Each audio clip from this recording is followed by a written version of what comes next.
Psychology questions பார்த்துட்டு இருக்கோம். அதுக்கு அடுத்த இது பார்க்கலாம். Question number 81.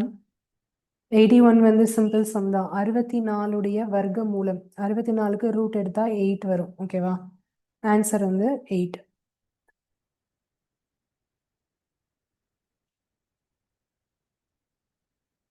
Okay, next question. Direction: ஒரு நபர் 3 கிலோமீட்டர். இது கொஷின் அப்படியே கொஞ்சம் மாறி இருக்கு.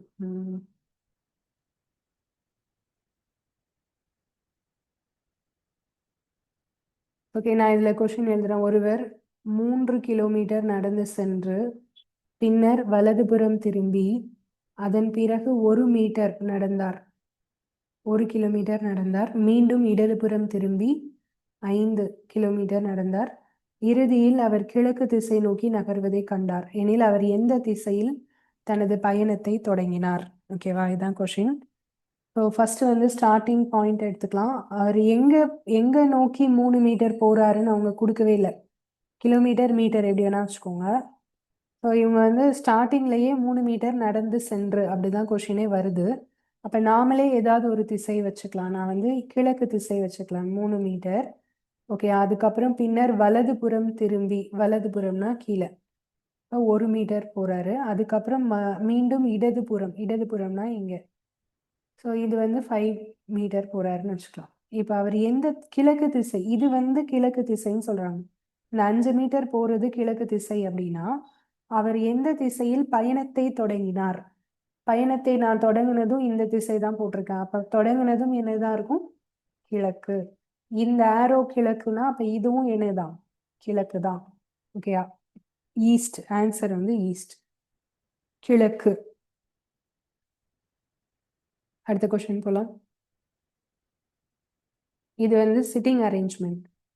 ஒரு நேர் கோட்டுல சில மாணவர்கள் இருக்காங்க. அவங்களோட சிட்டிங் அரேஞ்ச்மெண்ட் பத்தி தான் இதுல கொடுத்துருக்காங்க. இதுல வந்து மொத்தம் எத்தனை பேர் இருக்காங்கன்னா 7 பேர். 7 பேரும் வடக்கு நோக்கி நேர்கோட்டில் உள்ளனர். ஒரு ஸ்ட்ரெயிட் லைன் எடுத்தோம்னா வடக்கு நோக்கி இருக்கும்போது இது லெஃப்ட் சைடு வரும், இது ரைட் சைடு வரும். ஓகேயா? 7 பேர். நான் ஃபர்ஸ்டே இங்க 7 கோடு மாதிரி போட மாட்டேன். ஏன்னா அப்படி போட்டா நமக்கு ரொம்ப டைம் ஆகும். தப்பாகி அழிச்சு மாத்திட்டே இருப்போம். ஸோ அதனால அவங்க கொடுத்துருக்கிறத ஒவ்வொன்றா போடலாம். ஆறின் வலது புறத்தில் 3 பேர் மட்டுமே அமர்ந்துள்ளனர். அப்ப நான் அதை ஃபர்ஸ்ட் எழுதுறேன். ஆர், இதுதான் வலதுபுறம். ஆருக்கு வலதுபுறம் இது. வலதுபுறத்துல 3 பேர் மட்டும்தான் இருக்கணும். இதை தாண்டி வேற எதுவும் போடக்கூடாது. அப்ப இதுதான் எண்ட் லைன். ஸோ ஆரோட வலதுபுறத்துல 3 பேர் போட்டாச்சு. ஓகேவா? அதுக்கப்புறம் என்ன சொல்ல வர்றாங்க அப்படின்னா டீயின் இடதுபுறத்தில் ஒருவர் மட்டுமே உள்ளார். அப்ப நான் இந்த இடத்துல டீ போட்டா டீயோட இடதுபுறம் ஒருவர். இதை தாண்டி வேற யாரும் இங்க போடக்கூடாது. ஸோ அப்போ டீ வந்து 2வது இடத்துல இருக்காருன்னு அர்த்தம். டீயோட இடதுபுறம் ஒரே ஒருத்தர். இப்போ நான் எத்தனை கோடு இருக்குன்னு கவுண்ட் பண்ணி பார்த்தா மொத்தம் 6 கோடு இருக்கு. அப்போ நடுவில் ஒரு இடத்துல இங்கே தான் நான் வந்து எக்ஸ்ட்ராவாக கோடு ஆட் பண்ண முடியும். அப்படி போட்டால் தான் எனக்கு 7 லைன்ஸ் வந்திருக்கு.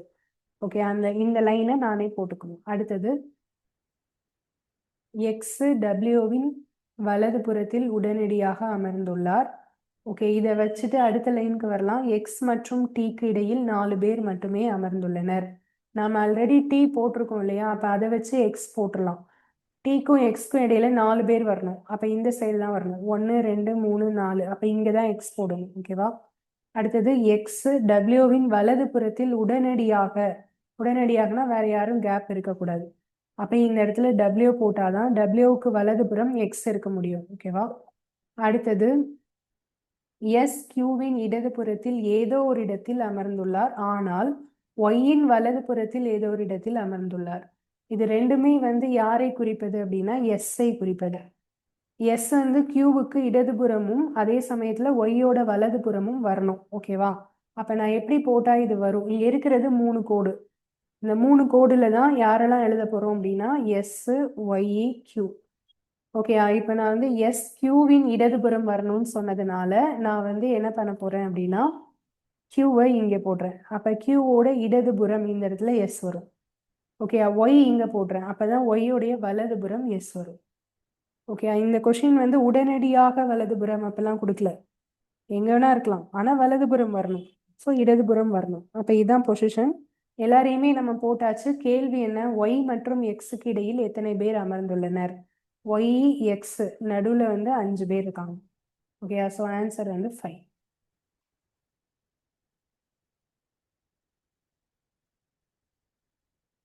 ஓகே, அடுத்த கொஸ்டின் போகலாம்.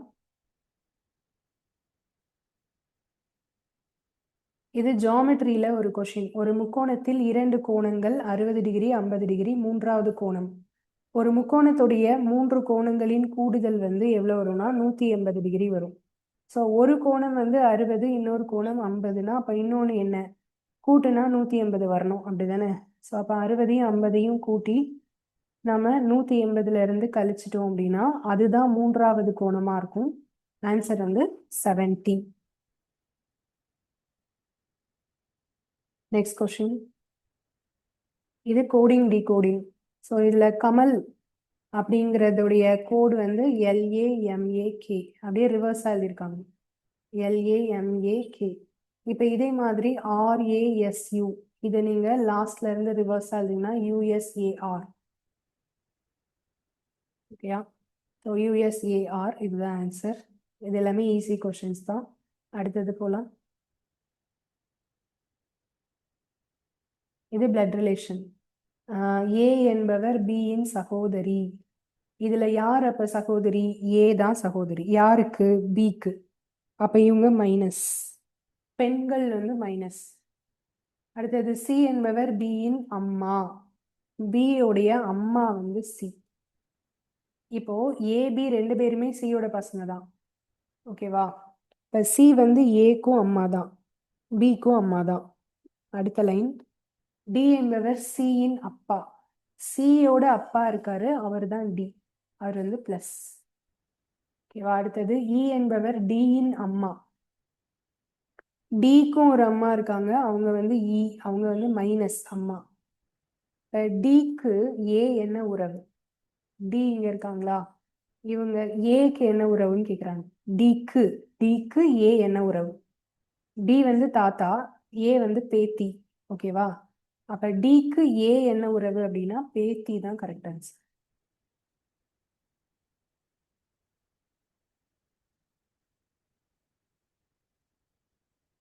அடுத்த கேள்வி.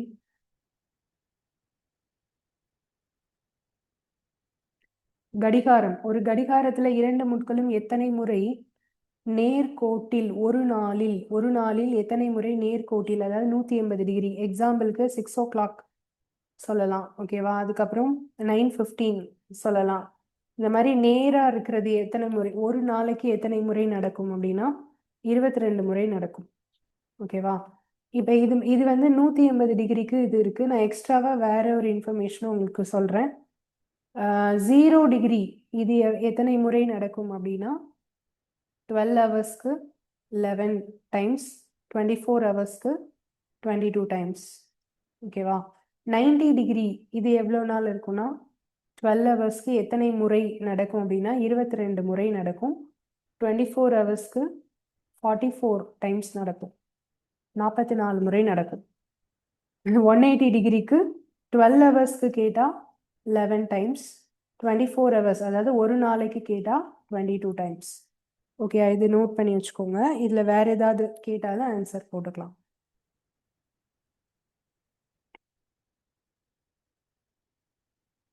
ஓகே, அடுத்தது போலாம்.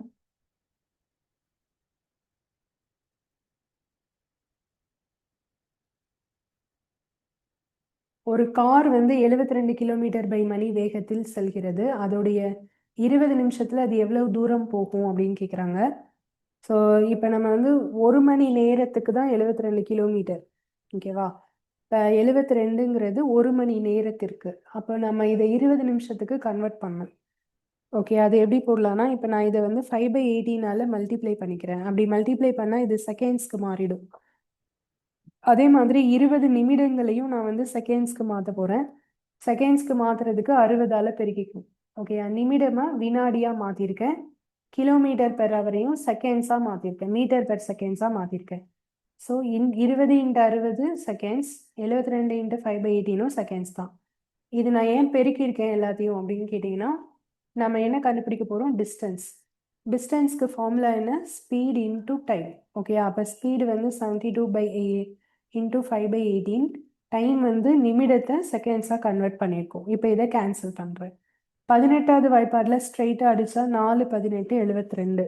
இது எல்லாத்தையும் பெருக்கிறேன். 4 × 5 20. அதுக்கப்புறம் 20 × 60. இப்போ இது எல்லாத்தையும் மறுபடியும் மல்டிப்ளை பண்ணோம் அப்படின்னா 2000 24,000 மீட்டர்னு வரும். ஓகேவா? இதை கிலோமீட்டரை மாற்றினா 24 கிலோமீட்டர். செகண்ட்ஸ்க்கு மாற்றிட்டு அப்புறம் லாஸ்ட்டாக ஆப்ஷனில் கிலோமீட்டர் கொடுத்ததுனால கிலோமீட்டருக்கு சேஞ்ச் பண்ணியிருக்கோம். கிலோமீட்டரை மாற்றுறதுக்கு 1000ஆல் டிவைட் பண்ணணும். ஓகே, அடுத்த கொஸ்டின் போகலாம்.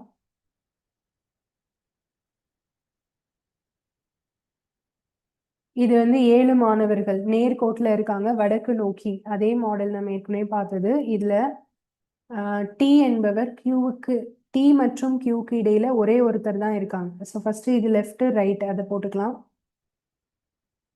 அடுத்தது எஸ் மற்றும் டிக்கு இடையில 2 பேர் மட்டுமே இருக்காங்க. இதெல்லாம் நம்ம ஃபர்ஸ்டே போட முடியாது. ஏன்னா டி மற்றும் கியூக்கு இடையில ஒருவர் அப்படின்னா எங்க போடுறதுன்னு டவுட் வரும். நான் இங்க ஆரம்பிக்கிறது இந்த சென்டென்ஸ்ல தான் ஸ்டார்ட் பண்ண போறேன். கியூவுக்கு வலதுபுறத்தில் எக்ஸ் மட்டுமே அமர்ந்துள்ளார்.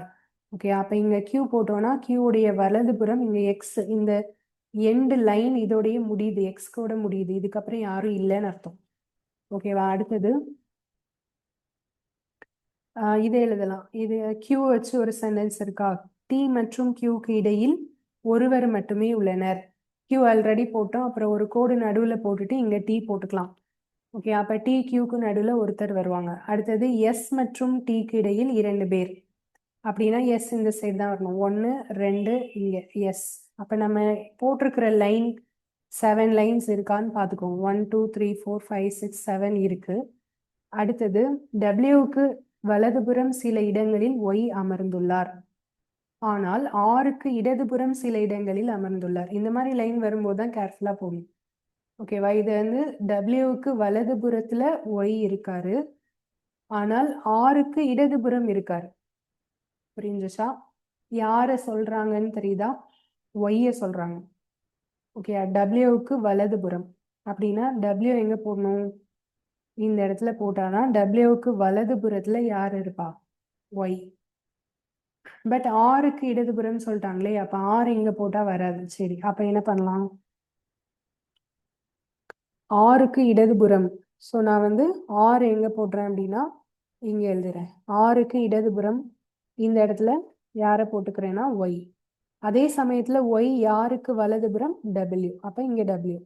டபிள்யூ அப்படி போட்டாலும் இடதுபுறம் வரும். சரி, ஓகே, அப்ப இப்படி போடலாம். டபிள்யூவுக்கு வலதுபுறம் சில இடங்களில் ஒய் அமர்ந்துள்ளார். அப்ப இந்த இடத்துல டபிள்யூ போட்டா டபிள்யூவுக்கு வலதுபுறம் ஒய். சரியா? ஆருக்கு இடதுபுறம் அப்படியும் வரல. கரெக்டா? அப்ப எங்க போடலாம்? நல்லா யோசிச்சு பாருங்க. உண்மையில ரொம்ப சிம்பிள். நம்ம போட வேண்டியது டபிள்யூ ஆர் ஒய். ஓகேவா?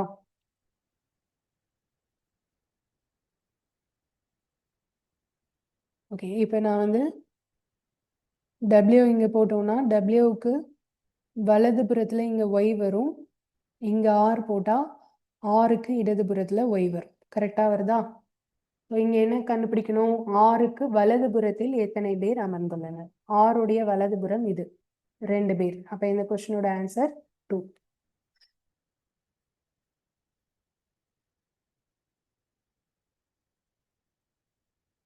ஓகேவா? இதுல எழுதி சொல்லி பாருங்க, இது கரெக்டா இருக்கும். டபிள்யூவுக்கு வலதுபுறம், டபிள்யூவுக்கு வலதுபுறத்துல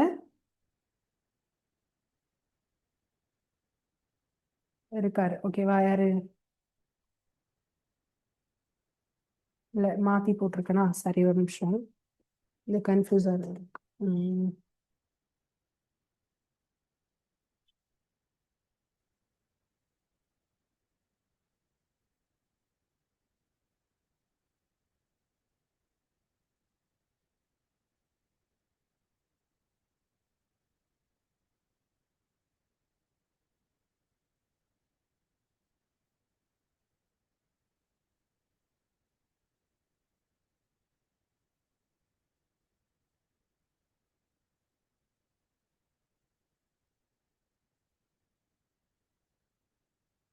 ஓகே, இந்த கொஷின் நான் உங்களுக்கு லாஸ்ட்டாக எக்ஸ்பிளைன் பண்ணுறேன். அதை அப்படியே வச்சுருங்க. இதில் எது மிஸ்டேக்ஸ் இருக்கா நான் செக் பண்ணிக்கிறேன்.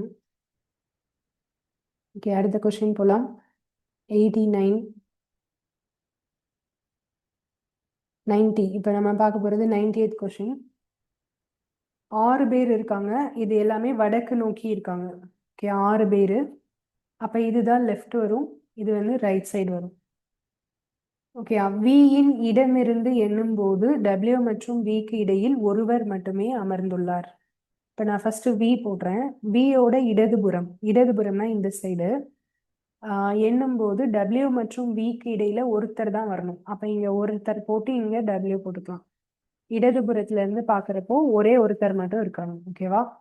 அடுத்தது ஒய் வியின் வலது புறத்தில் 3வது இடத்தில் அமர்ந்துள்ளார். ஒய் வந்து பியோட வலதுபுறம் இந்த சைடு 3வது இடம். 1 2 3 இந்த இடத்துல ஒய் இருக்காரு. ஓகேவா? அடுத்தது யூ, இதுல கம்மா வரும். எக்ஸின் உடனடி இடதுபுறத்தில் அமர்ந்துள்ளார். மொத்தமே 6 பேர் தான்.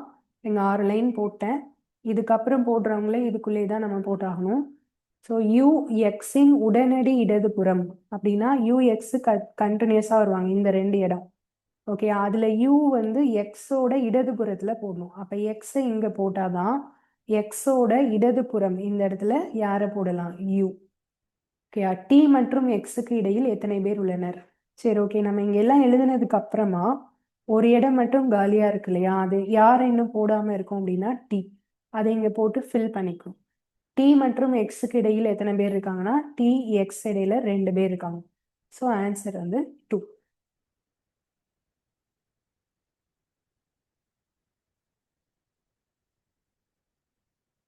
அடுத்த கொஸ்டின். இது டைரக்ஷன். ஒரு குதிரை வடக்கு நோக்கி நிற்கிறது. டைரக்ஷன் மேப்ல வடக்கு நோக்கினா இந்த சைடு. அங்கிருந்து அது 90 டிகிரி வலது புறம் திரும்பினால். ஸோ இப்படி இருக்கிறப்போ வலதுபுறம் அப்படின்னா எப்படி கண்டுபிடிக்கிறது? டைரக்ஷன் மேப்ல ஒரு சர்க்கிள் தான் நமக்கு கிடைக்கும். இப்போ இங்க இருந்து இது வலதுபுறம் திரும்புறது அப்படிங்கிறது இந்த சைடு வருமா, இந்த சைடு வருமா? இதுல வந்து நீங்க clockwise anticlockwise. ஓகேயா? இப்போ நம்ம வலதுபுறம் இடதுபுறம்னா இப்போ இங்க நிக்கிறாரு, வலதுபுறம்னா இப்படி திரும்புவாரு. இப்போ இங்க இருந்து வலதுபுறம்னா இப்படி திரும்புவாரு அப்படி சொல்லிக்கலாம். ஓகே, இப்போ இந்த 90 டிகிரின்னு சொல்லும்போது அப்போ நம்ம வந்து இது கேர்ஃபுல்லாக போடணும். டிகிரி வச்சு வர்றப்போ அவர் சர்க்கிள் டைரக்ஷனில் தான் திரும்புவாங்க. ஓகேவா? சர்க்கிள் டைரக்ஷனில் 90 டிகிரி வலதுபுறம் அப்படின்னு என்னன்னு பார்க்கணும். ஒரு சர்க்கிள் வந்து நான் எத்தனை டிகிரி சொன்னேன் அப்படின்னா 360 டிகிரி சொன்னேன்.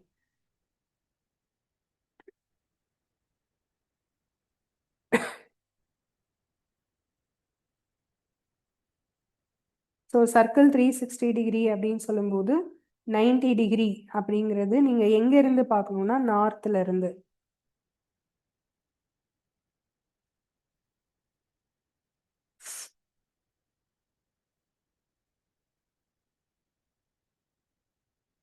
ஓகே, நார்த்ல இருந்து நம்ம வந்து 90 டிகிரி கிளாக் வைஸ், அதுதான் வலதுபுறம்.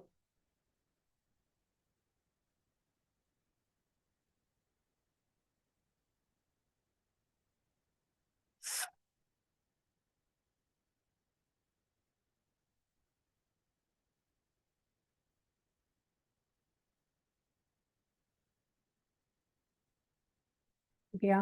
ஸோ ரைட் டர்ன் அப்படின்னு சொல்றது இங்க இருந்து இங்க இப்படி திரும்புறது தான் ரைட் டர்ன். இது வந்து 90 டிகிரி. அப்போ இது என்ன டைரக்ஷன்? கிழக்கு. ஓகேயா? ஸோ ஆன்சர் வந்து கிழக்கு.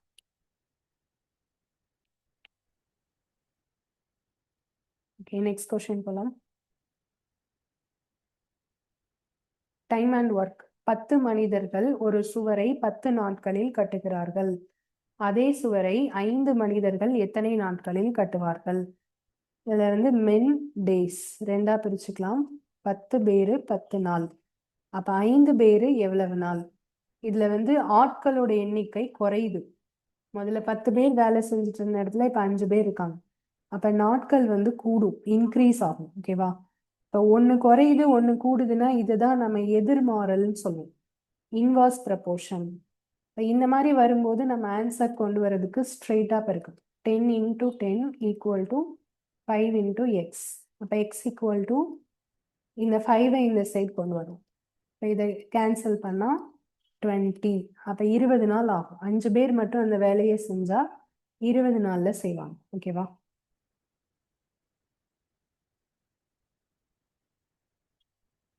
அடுத்த கொஸ்டின் போகலாம்.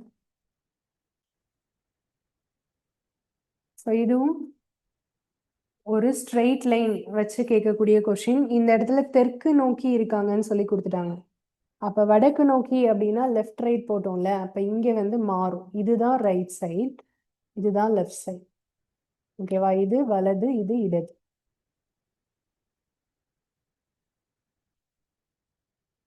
இப்போ அடுத்து இங்கே என்ன சொல்லியிருக்காங்க?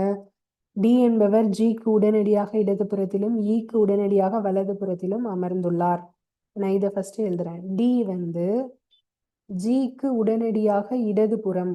ஓகே, அப்போ ஜி இங்க போட்டாதான் ஜிக்கு இடதுபுறத்துல யார் இருப்பாங்க? டி. ஈக்கு உடனடியாக வலதுபுறம் அப்படின்னா ஈ வந்து இங்க இருக்கணும். அப்படின்னா ஈக்கு வலதுபுறத்துல டி வருவார். ஓகேவா? அடுத்தது ஏ ஈக்கு உடனடியாக இடதுபுறத்திலும், ஈக்கு உடனடியாக இடதுபுறத்துல ஏ, அதுக்கப்புறம் பிக்கு உடனடியாக வலதுபுறத்திலும். ஓகே, அப்ப வந்து பி, பிக்கு உடனடியாக வலதுபுறத்துல ஏ. அடுத்தது சி என்பவர் எஃப்க்கு உடனடியாக இடதுபுறத்தில் அமர்ந்துள்ளார்.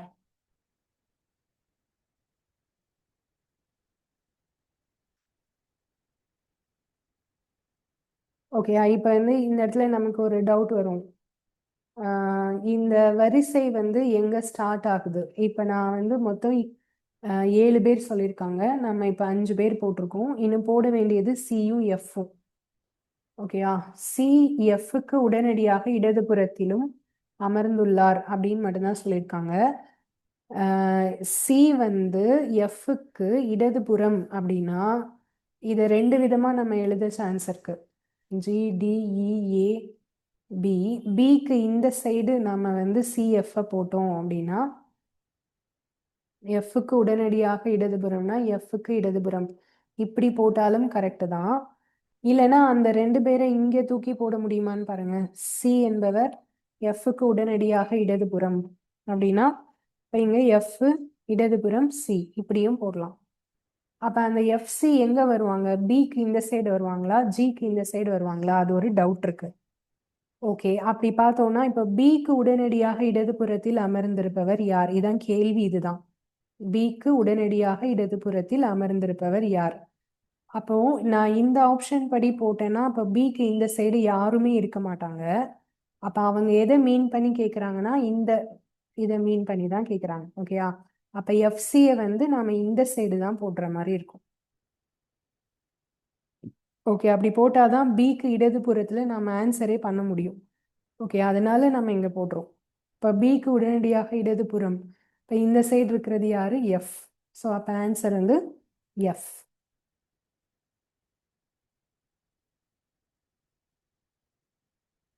இங்க நான் வந்து எழுதுனது இதே வரிசையை திருப்பி எழுதினேன். ஜிடி இஏபி இதை வந்து திருப்பி எழுதிட்டு அதுல பிக்கு இந்த சைடு போட்டு பார்த்தேன். அதுக்கப்புறம் இதுல ஜிக்கு இந்த சைடு போட்டு பார்த்தேன். அப்போ இதுதான் கரெக்டாக இருக்குது. பிக்கு இடதுபுறம் எஃப் இருந்தால் தான் இந்த கொஷினுக்கு ஆன்சர் பண்ணவே முடியும். அதனால எஃப்சியை இந்த சைடு தான் போகணும். ஓகேவா? அடுத்த கொஷின் போகலாம்.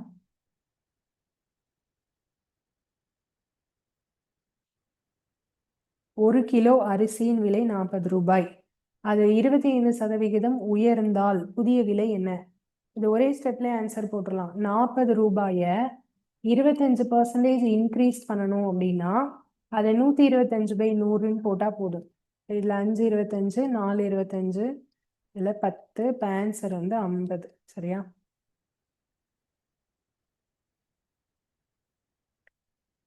இருபத்தைந்து சதவீதம் உயர்ந்தால் அப்படின்னு சொன்னதுனால நான் அதை வந்து 100 கூட 25 கூட்டிட்டேன். 125/100. இப்போ குறைத்தால் அப்படின்னா 100ல இருந்து 25 கழிச்சா 75ன்னு போடுவேன். ஓகேவா? அடுத்த question, a equal to 1, b equal to 2, c equal to d. Bad என்ற வார்த்தையின் மதிப்பு. அப்போ அதை அப்படியே நம்பர்ஸ் எழுதிடலாம். b யோட வேல்யூ 2, a வந்து 1, d வந்து 4. இப்போ எல்லாத்தையும் கூட்டினா 7. அப்போ ஆன்சர் வந்து 7.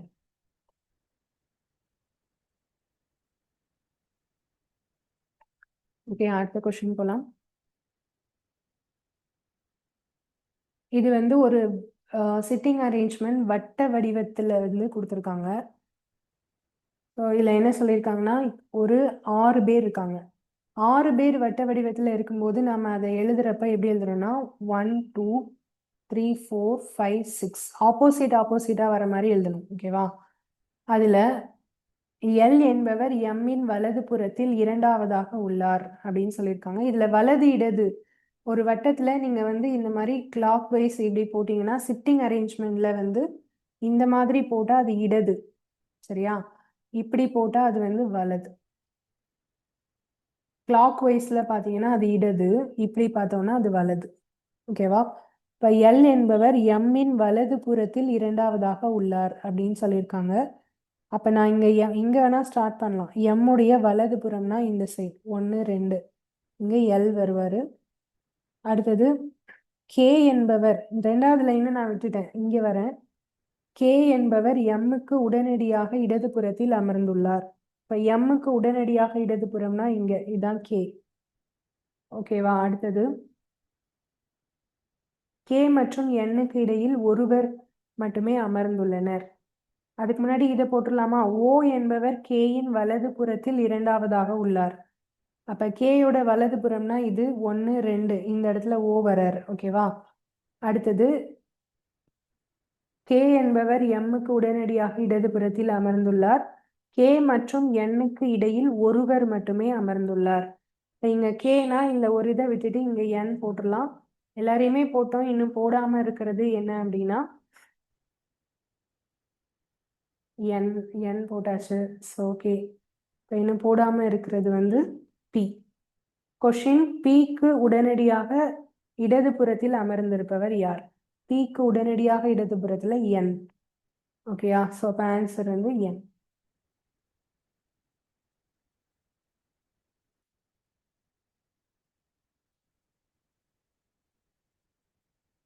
அடுத்த கொஸ்டின் போலாம்.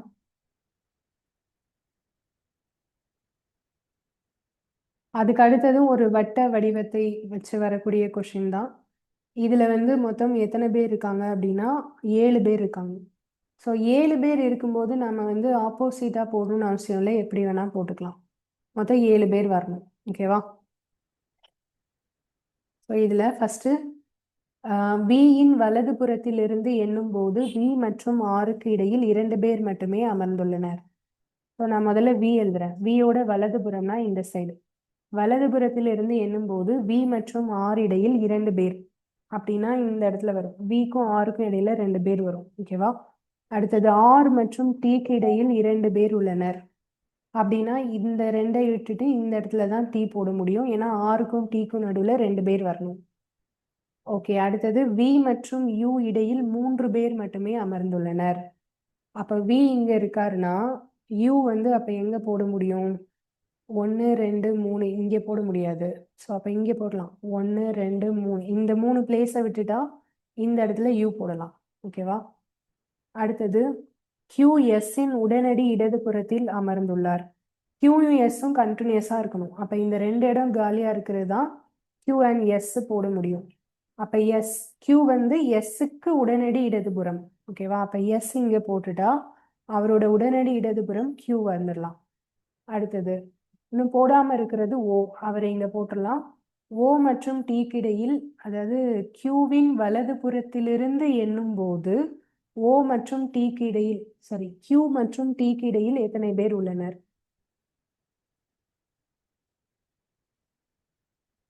ஓகே, இதுல இங்க பேலன்ஸ் இருக்கிறது யாருன்னா இந்த இடத்துல ஓ வராது இல்லையா? என்ன வரும்?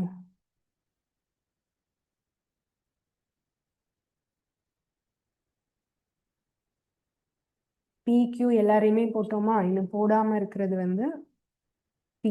பி தான் இங்க வரும். ஓகே, ஸோ இப்போ என்ன சொல்றாங்கன்னா Q உடைய வலதுபுறத்திலிருந்து எண்ணும் போது Qவோட வலதுபுறம் இது ஓகேயா. Qக்கும் Tக்கும் நடுவில் எத்தனை பேர் இருக்காங்கன்னு கேட்குறாங்க. QT இப்போ 1 2 3 4 4 பேர் இருக்காங்க QTக்கு நடுவில். ஆன்சர் வந்து 4.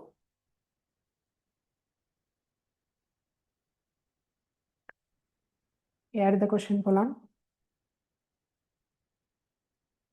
ஒரு வகுப்பில் உள்ள ஆண்களின் எண்ணிக்கை பெண்களின் எண்ணிக்கையை விட 3 மடங்கு. மடங்குன்னு சொன்னாலே நான் ஆல்ரெடி சொன்ன மாதிரி ரேஷியோ போட்டுக்கோங்க. ஓகே, இதுல வந்து எதை விட எது பெருசு அப்படிங்கிறது கிளியரா புரியணும். ஆண்களின் எண்ணிக்கை தான் அதிகம், யாரை விட? பெண்களை விட. அப்ப இந்த 3ங்கிற நம்பர் வந்து பாய்ஸை குறிக்கும், இது கேர்ள்ஸ். ஓகே, மொத்தமா அங்க இருக்கிற மாணவர்கள் 48. அப்ப எத்தனை பேர் கேர்ள்ஸ்ன்னு கேக்குறாங்க. இதை ரேஷியோவை எக்ஸ் போட்டு எழுதிக்கிறேன். 3x + 1x = 48. இப்போ 4x = 48 அப்படின்னா எக்ஸோட வேல்யூ 12. இதை வந்து நாம இங்க சப்ஸ்டியூட் பண்ணா பாய்ஸ் வந்து 3x-னா 3 × 12 36 வரும். கேர்ள்ஸ் வந்து 1 × 12 12. அப்ப கேர்ள்ஸோட கவுண்டிங் தான் நம்ம கேட்டிருக்காங்க. அப்ப ஆன்சர் வந்து 12. ஓகே, அடுத்த கொஸ்டின் போலாம். நெக்ஸ்ட் கொஸ்டின் வந்து ஒரு சர்க்கிள், வட்ட வடிவ மேசை. மொத்தம் இருக்கிறது எத்தனை பேர் அப்படின்னா 7 பேர். 7 பேர். டி என்பவர் ஜேக்கு இடதுபுறத்தில் 3ஆவதாக உள்ளார். அப்படின்னா முதல்ல ஜே எழுதணும். ஜேக்கு இடதுபுறம் 1 2 3, 3ஆவது இடத்துல டி எழுதணும். ஓகேவா. அந்த இதுக்கு மாத்திலாம் போட்டுறாதீங்க. டியை போட்டு அப்புறம் ஜே போட்டுறாதீங்க. யாருக்கு இடதுபுறம்? ஜேக்கு இடதுபுறத்துல 3ஆவது டி. ஓகே. ஏ என்பவர் கேக்கு இடதுபுறம் 2ஆவது. இதை விட்டுட்டு லாஸ்டா வரலாம். அடுத்த லைன். ஜே என்பவர் சிக்கும் ஏக்கும் நடுவில் இடையில் மட்டுமே அமர்ந்துள்ளார். அப்படின்னா நமக்கு வந்து ஜே ஆல்ரெடி போட்டோம். அப்ப இங்க சி இங்க ஏ போடலாம். 2 பேருக்கும் நடுவுல ஜே இருக்காரு. ஓகேவா. அடுத்தது ஏ வச்சு ஒரு சென்டென்ஸ் இருக்கு. ஏ என்பவர் கேக்கு இடதுபுறத்தில் 2ஆவதாக உள்ளார். அப்ப இந்த இடத்துல என்ன பிரச்சனை வரும்னா கே இங்க போட்டாதான் அதுக்கு இடதுபுறம் 2ஆவதா ஏ வர முடியும். அப்ப நான் வந்து பிளேஸை மாத்துறேன். என்ன மாத்துறேன் அப்படின்னா ஜே வந்து ஏசிக்கு நடுவுல தானே இருக்கணும். அப்ப ஏ இங்க போட்டு சி இங்க போட்டுடலாம். அப்ப பிரச்சனை வராது. சிஏக்கு பதிலா ஏசின்னு மாத்திருக்கேன். ஓகேவா. அப்ப எனக்கு கேயை இங்க போட்டுட்டா கேல இருந்து 2ஆவது இடத்துல ஏ வந்துருவாங்க. ஏ என்பவர் கேக்கு இடதுபுறம் 2ஆவது. கேயோட இடதுபுறம் 2ஆவது ஏ வந்துருவாங்க. ஓகேவா. அதுக்கு அடுத்து என்ன என்ன எழுதி சொல்லியிருக்காங்க. எல் என்பவர் டிக்கு உடனடியாக இல்லை. டிக்கு பக்கத்துல இருக்கிற இந்த பிளேஸ்ல எல்ல போடாதீங்க அப்படின்னு சொல்றாங்க. அப்ப எல்ல இந்த இடத்துல போட்டுடலாம். அந்த இடம் காலியா இருக்கு. ஸோ இதுல யாரு வந்து அப்ப வருவாங்கன்னா பியை தான் நாம இன்னும் போடவே இல்லை. இப்ப என்ன கேள்வி? பிக்கு வலதுபுறத்திலிருந்து எண்ணும் போது பிக்கும் ஏக்கும் இடையில் எத்தனை பேர் அமர்ந்துள்ளனர்? பியோட வலதுபுறம்னா இந்த சைடு. ஓகேவா. அதுல பிக்கும் ஏக்கும் நடுவுலனா 2 பேர் தான் இருக்காங்க. அப்ப ஆன்சர் வந்து 2. இங்க இருந்து வலதுபுறம். So 2 members.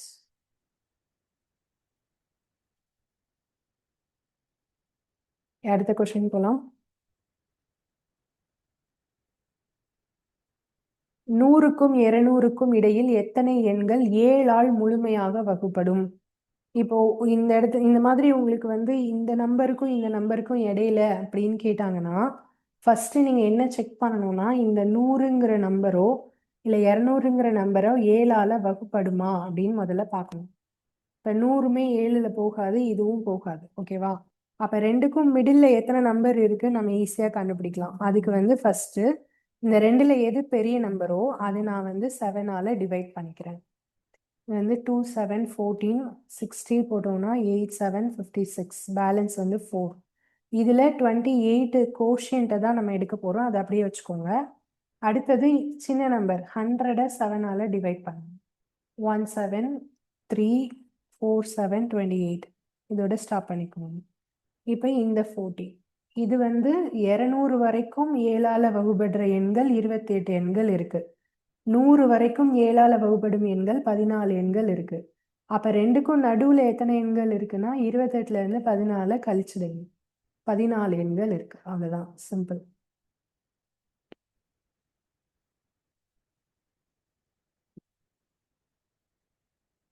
ஓகே, அடுத்த கொஸ்டின் போலாம்.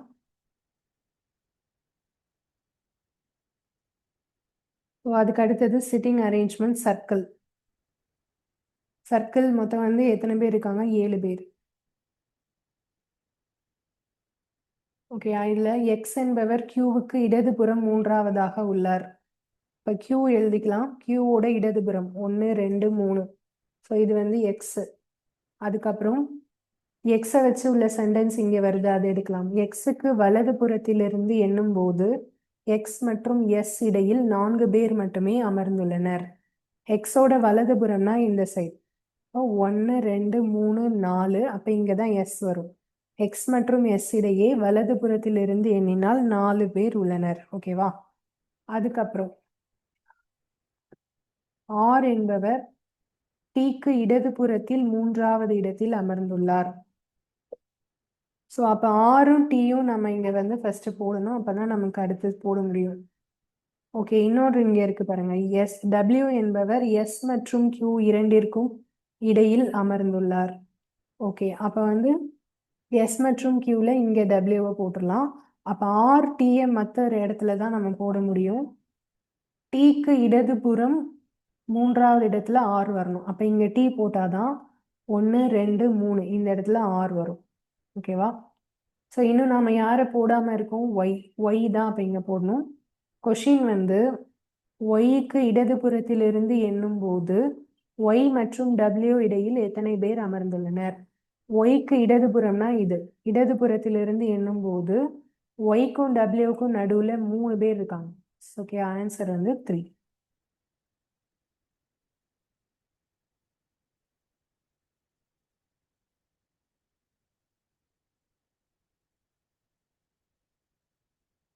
அடுத்த கொஸ்டின் போலாம். கீழ்வரும் எண் வரிசையில் அடுத்த வரும் எண் என்ன? இது வந்து நம்பர், ஒரு நம்பர் விட்டு ஒரு நம்பர் பார்த்தீங்கன்னா ஈஸியா ஆன்சர் போட்டுடலாம்.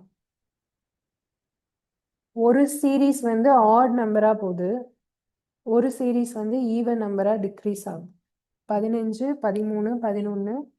அப்ப அதுக்கு முந்தின ஆட் நம்பர் 9. அவ்வளவுதான், சிம்பிள் கொஸ்டின். அடுத்தது போயிடலாம். 103. இது வந்து ஒரு பசில் மாதிரியான ஒரு கொஷின். ஒரு 7 பெட்டிகள் வச்சிருக்காங்க, ஒன்று மேல ஒன்று அடுக்கி வச்சிருக்காங்க. ஸோ அதில் எந்த பெட்டி மேலே எது இருக்கு அப்படிங்கிறத டீட்டெயிலாக கொடுத்துருக்காங்க. அதுல இருந்து கடைசியாக ஒரு கேள்வி கேட்டிருக்காங்க. அந்த 7 பெட்டிகள் அடுக்கி வைக்கப்பட்ட முறை அப்படிங்கிறது இப்படிதான் இருக்கணும். 1 2 3 4 5 6 7. 7 கோடு நான் போட்டிருக்கேன். ஓகேவா? இதுல என்ன சொல்றாங்களோ அதை அப்படியே பார்த்துட்டே வரலாம். என் எல்லுக்கு மேலே வைக்கப்பட்டுள்ளது. எம் பிக்கு மேலே வைக்கப்பட்டுள்ளது. ஏ மட்டுமே சிக்கு மேலே வைக்கப்பட்டுள்ளது. ஓகேவா? அதுல வந்து என்ன சொல்றாங்கன்னா, இதுதான் ஃபர்ஸ்ட் நான் ஸ்டார்ட் பண்ண போறேன். இதுதான் கரெக்டா கிளியரா சொல்லியிருக்காங்க. ஓகேவா? ஏ மட்டுமே சிக்கு மேலே வைக்கப்பட்டுள்ளது அப்படின்னா சி 2வது இடத்துல இருக்கணும், அதுக்கு மேல ஒரே ஒரு இடம், அதுதான் ஏயா இருக்கணும். ஓகே, அப்ப சிக்கு மேலே ஒரே ஒரு இடம், அந்த ஒரு இடத்தில் தான் ஏ வைக்கப்பட்டிருக்க வேண்டும். ஓகே, அடுத்தது நெக்ஸ்ட் வந்து எண்ணுக்கு மேலே 2 பெட்டிகள் மட்டுமே வைக்கப்பட்டுள்ளது. அப்ப எண் 3வது இடத்துல இருக்கணும், அதுக்கு மேல 2 பெட்டிகள் வைக்கப்பட்டிருக்கணும். ஓகேவா? அடுத்தது எம் பிக்கு மேலே வைக்கப்பட்டுள்ளது. ஓகே, அது நம்ம அடுத்து வரலாம். அடுத்து வேற இங்க என்ன போடலாம்னு பாருங்க. எம் கீழிருந்து 3வது இடத்தில் வைக்கப்படவில்லை.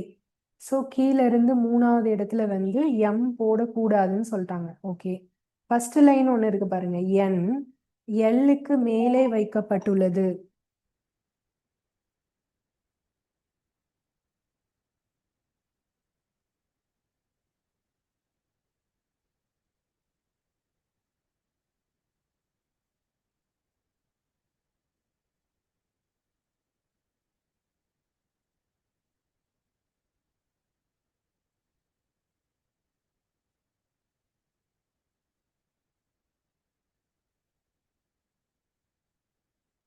ஸோ ஃபர்ஸ்ட் லைன் நம்ம வந்து போடலாம் என் எல்லுக்கு மேலே வைக்கப்பட்டுள்ளது. ஓகே, அப்போ எல் இங்கே இருந்தால் தான் என்ன சொல்ல முடியும்? எல்லுக்கு மேலே என் வைக்கப்பட்டுள்ளது அப்படின்னு சொல்ல முடியும். கரெக்டா? அந்த சென்டென்ஸ் வாசிக்கும் போது யாரும் தயவு செஞ்சு மாற்றி வாசிச்சிடாதீங்க. கவனமாக வாசிக்கோங்க. எல்லுக்கு மேலே வைக்கப்பட்டுள்ளது எது? என். ஓகே, ஸோ இப்போ இன்னும் நம்ம போட வேண்டியது எம்பி இதுதான் போடணும். இப்போ நான் வந்து அதில் என்ன பண்ணேன்னா எம் கீழிருந்து மூன்றாவது இடத்தில் இல்லை. சரி, ஓகே. ஆனால் எம் எங்கே போடணும்னா பிக்கு மேலே தான் எம் இருக்கணும்னு சொல்கிறாங்க. புரியுதா? அப்போ பி இங்கே போட்டாதான் பிக்கு மேலே எம். அதே நேரத்தில் நான் மூணாவது இடத்துல போடலை, ரெண்டாவது இடத்துல தான் போட்டிருக்கேன். ஸோ எல்லாத்தையுமே ஃபில் பண்ணிட்டோம். இந்த ஒரே ஒரு இடம் பேலன்ஸ் இருக்கு. அதில் நாம் எழுதாத இதை அது வந்து டி. இப்போ டிக்கும் ஏக்கும் இடையில் எத்தனை பெட்டிகள் வைக்கப்பட்டுள்ளது? இங்கே டி இருக்கு, இங்கே ஏ இருக்கு, 3 பெட்டிகள். ஸோ இப்போ ஆன்சர் வந்து 3.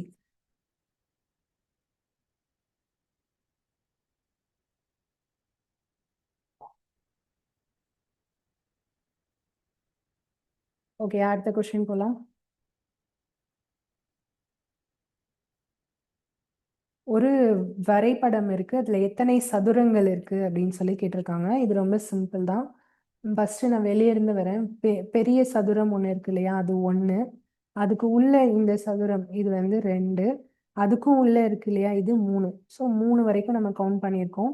அதுக்கப்புறம் அதுக்கு உள்ள சின்னதா இருக்கிற இந்த 2 சதுரம், அப்ப 5 ஆச்சு.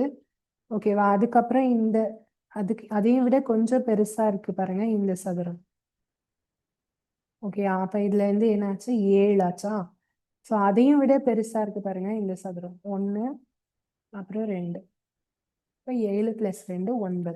இப்போ மொத்தம் 9 சதுரங்கள் இருக்கு இதுல. ஓகேவா?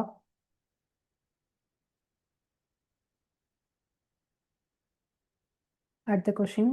இதுல எத்தனை சதுரங்கள் இருக்குன்னு பார்க்க போறோம். இதுல வந்து நார்மலா இந்த மாதிரி ஒரு ஷேப் இருந்தா இதுல 5 சதுரம் இருக்கும். இதே ஷேப் தான் இங்க இருக்கு, ஆனா வந்து ஒண்ணு மேல ஒண்ணு சேர்ந்து இருக்கு. ஓகேவா? இப்ப நார்மலா நீங்க வந்து இதை போடும்போது ஒரு சதுரத்துல 5 அப்படின்னு எடுத்தீங்கன்னா அதுக்கு அடுத்ததுலயும் 5ன்னு எடுக்கக்கூடாது. அதுக்கு அடுத்ததுல 4 தான் இருக்கும். ஏன்னா ஃபர்ஸ்ட் இதுல 5 எடுக்கிறோம், ஓகே. ரெண்டாவதுல இந்த இடம் வந்து 2 சதுரத்துக்குமே பொதுவான இடங்கள். இது நான் ஷேட் பண்றது எல்லாமே வந்து 2 தடவை நம்ம கவுண்ட் பண்ணக்கூடாது, ஒரு தடவை தான் கவுண்ட் பண்ணணும். ஓகேவா? இப்போ முதல்ல இதுல மட்டும்தான் 5 கவுண்ட் பண்ணுவோம். அடுத்த 4, அடுத்தும் 4, நெக்ஸ்ட் 4. இப்போ இது எல்லாத்தையும் கூட்டுனா எவ்வளோ வருதோ அதான் நம்மளுடைய ஆன்சர். 5, 9, 13, 21. மொத்தம் 21 சதுரங்கள் இருக்கு. ஓகேவா?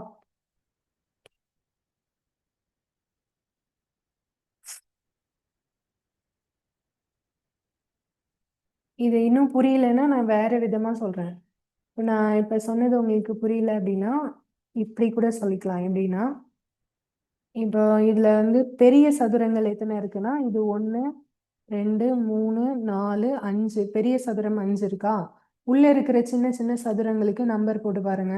6, 7, 8, 9, 10, 11, 12, 13, 14, 15, 16, 17, 18, 19, 20, 21. ஓகே, உள்ள நம்பர் போட்டு பார்த்தீங்கன்னா 21 வரும். ஓகே, அடுத்தது போலாமா?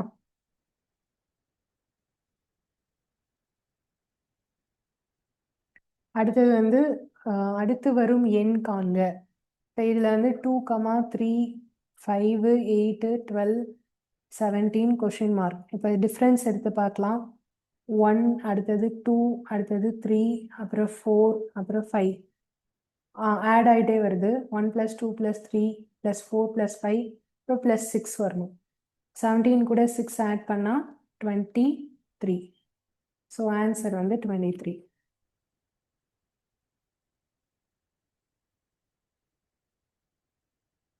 ஓகே, அடுத்தது 106. இந்த கொஷின் வந்து கோபர்னிக்கஸ். இது ஒரு ப்ரீவியஸ் இயர் கொஷின்.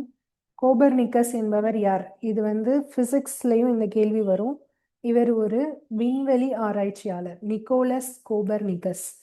இவர் என்ன கண்டுபிடிச்சிருப்பாரு அப்படின்னு பார்த்தீங்கன்னா சூரிய மைய கோட்பாடு.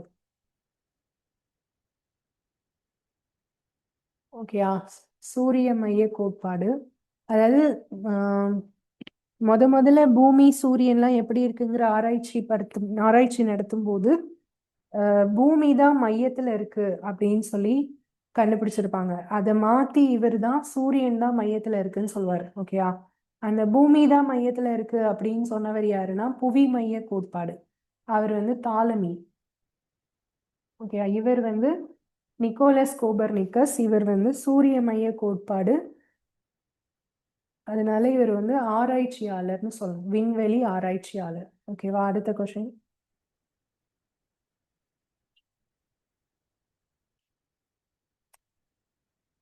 இதுல இருந்து என்ன சொல்லியிருக்காங்கன்னா அவங்க ஒரு லெட்டர்ஸ் கொடுத்துருக்காங்க. அது ஆர்டரா இல்லை, இடம் மாறி மாறி இருக்கு. அது ஆர்டரா அரேஞ்ச் பண்ணி வரிசைப்படுத்தினால் என்ன பெயர் கிடைக்கும், எதன் பெயர் கிடைக்கும்? இது ஒன்றும் இல்லை, சிம்பிள். கடைசில இருந்து எழுதி பாருங்க, உங்களுக்கே கிடைச்சிடும். COUNTRY, country. கண்ட்ரினா என்ன? நாடு. ஓகே, ஒரு நாட்டை குறிக்கக்கூடிய வார்த்தை.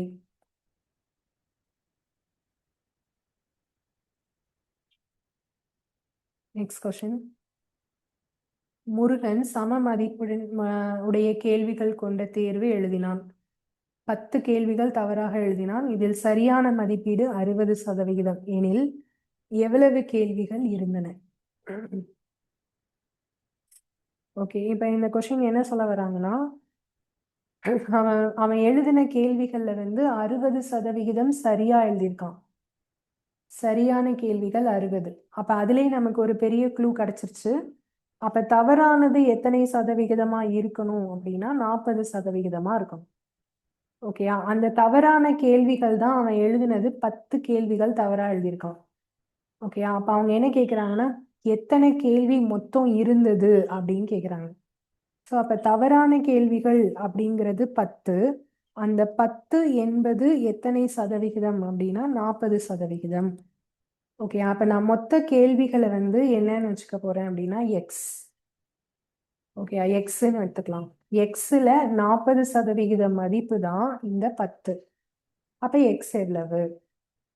இப்போ இந்த 40/100 அந்த சைடு கொண்டு வந்தா 10 × 100/40. இதை கேன்சல் பண்ணுங்க. இதுல 2 to 4, 5 to 10. மறுபடியும் இது 2 டேபிள். 5 to 10, 25. அப்ப அந்த எக்ஸாம்ல மொத்தம் 25 கேள்விகள் இருந்திருக்கணும். அப்படி இருக்கும்போது தான் 10 கேள்விகள் தவறானது அப்படின்னா அது வந்து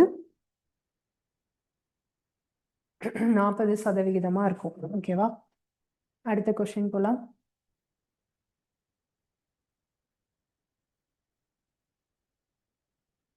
ராமின் பயிற்சியாளர் வைப்பு அறையிலிருந்து 16 பந்துகளை கொண்டு வர சொல்கிறார். ராம் ஒரு முறை 3 பந்துகளை தான் கொண்டு வர முடியும். ஏற்கனவே இந்த மாடல் பார்த்துருக்கோம். ஒரு டைம்ல 3 பந்து. அப்ப 16 பந்து எடுத்துட்டு வரணும்னா 5 தடவை போவாரு. அப்ப போனா 15 பந்து தான் எடுத்துட்டு வர முடியும். அப்ப இன்னொரு தடவையும் போனாதான் அந்த மீதி ஒரு பந்து கிடைக்கும். ஸோ 5 + 1 6 தடவை போவார்.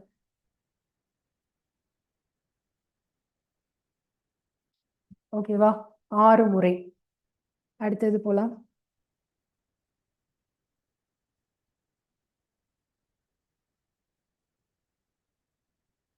ஒரு போலீஸ்காரர்கள் ஒரு மதியம் தேநீர் விருந்துக்கு கூடுகின்றனர்.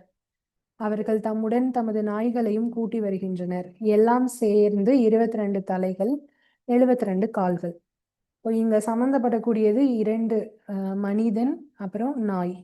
மனிதனுக்கு 2 கால்கள், நாய்களுக்கு 4 கால்கள்.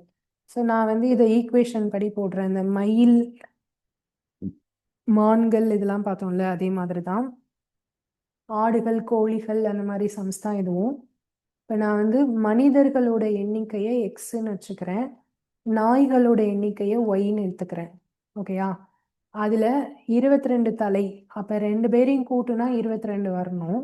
கால்கள் எண்ணிக்கைனா 72. மனிதனுக்கு 2 கால், அப்ப 2x.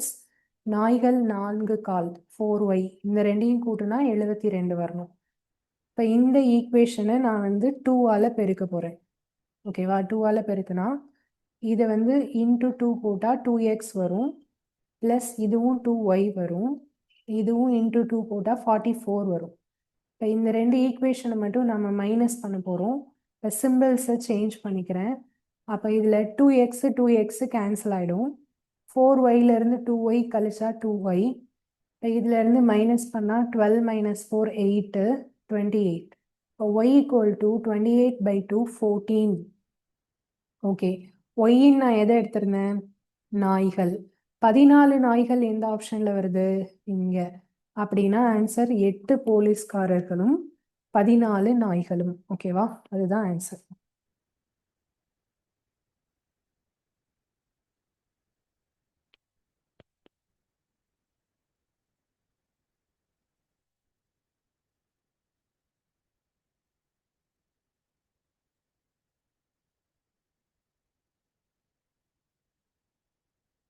ஓகே, நெக்ஸ்ட் கொஸ்டின் போலாம்.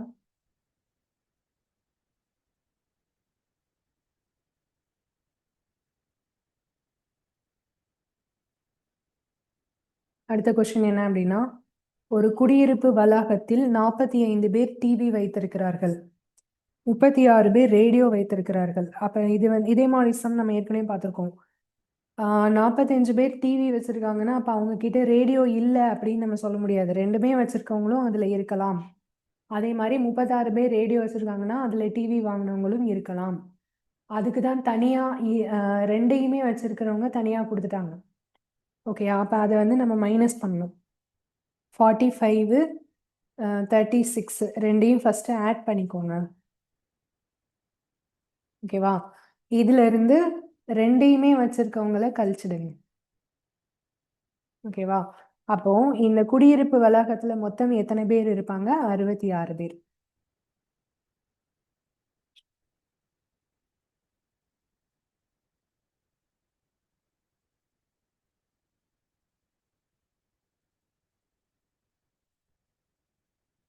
Okay, next question.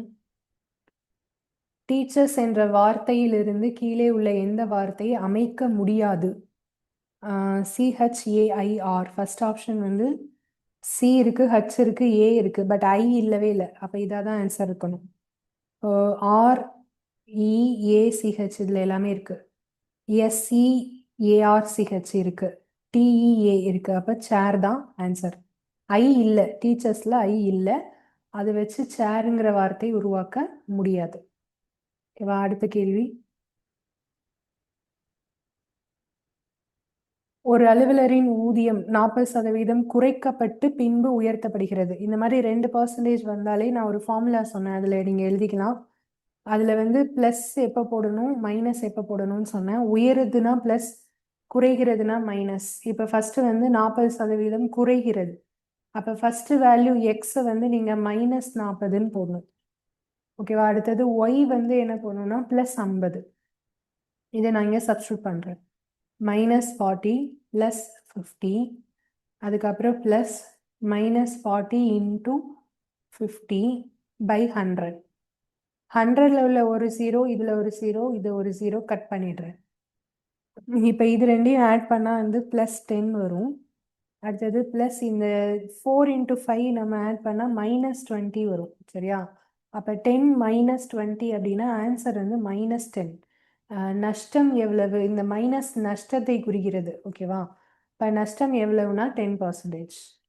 இப்போ இந்த இடத்துல 40 50 கழிச்சாலே 10 வருது. இதெல்லாம் செஞ்சுதான் போடணுமா அப்படின்னா இந்த கொஷின்ல அது டிஃபால்ட்டா வருது. ஆனா எல்லா கொஷின்லயும் அப்படி வராது. கண்டிப்பா 2% கொடுத்துருந்தாங்க, குறைகிறது கூடுகிறதுன்னு சொல்றாங்க அப்படின்னா நீங்க ஃபார்முலா வச்சு அப்ளை பண்ணி போடுறது தான் கரெக்ட் ஆன்சரா இருக்கும். ஓகேவா? அடுத்த கொஷின் போலாம்.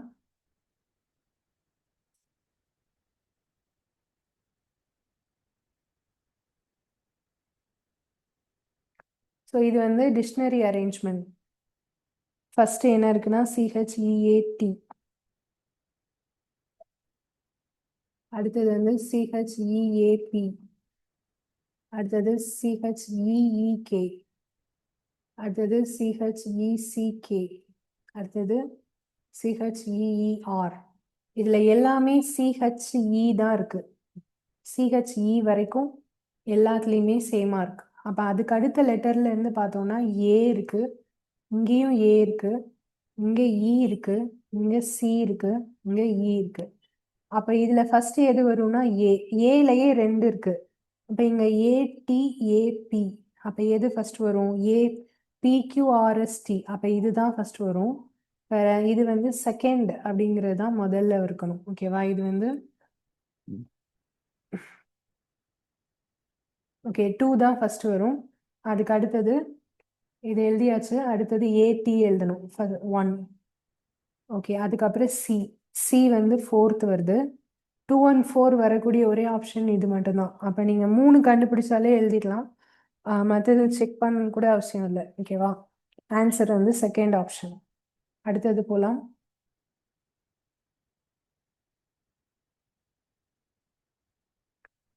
இது வந்து ப்ரீவியஸ் இயர் கொஷின். அருணா ஒரு கேக்கை 2 பகுதிகளாக வெட்டுகிறார். ஓகேயா? ஸோ ஒரு கேக் இருக்குன்னு வச்சுக்கோங்க. அதில் நடுவில் 2ஆ கட் பண்ணுறாங்க. ஒரு பாதியை சம அளவுள்ள சிறு சிறு துண்டுகளாக வெட்டுகிறார்.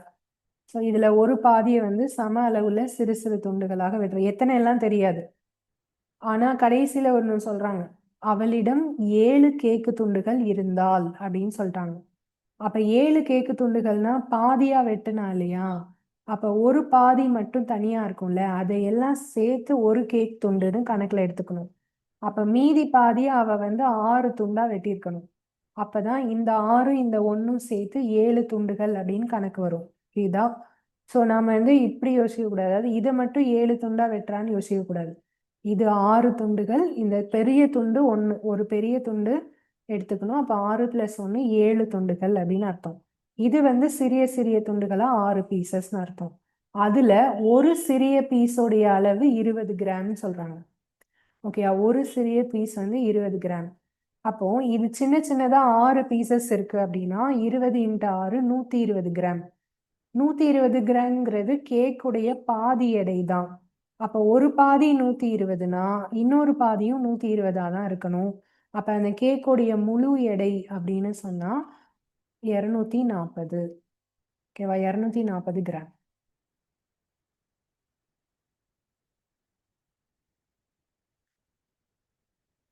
அடுத்த கொஸ்டின்.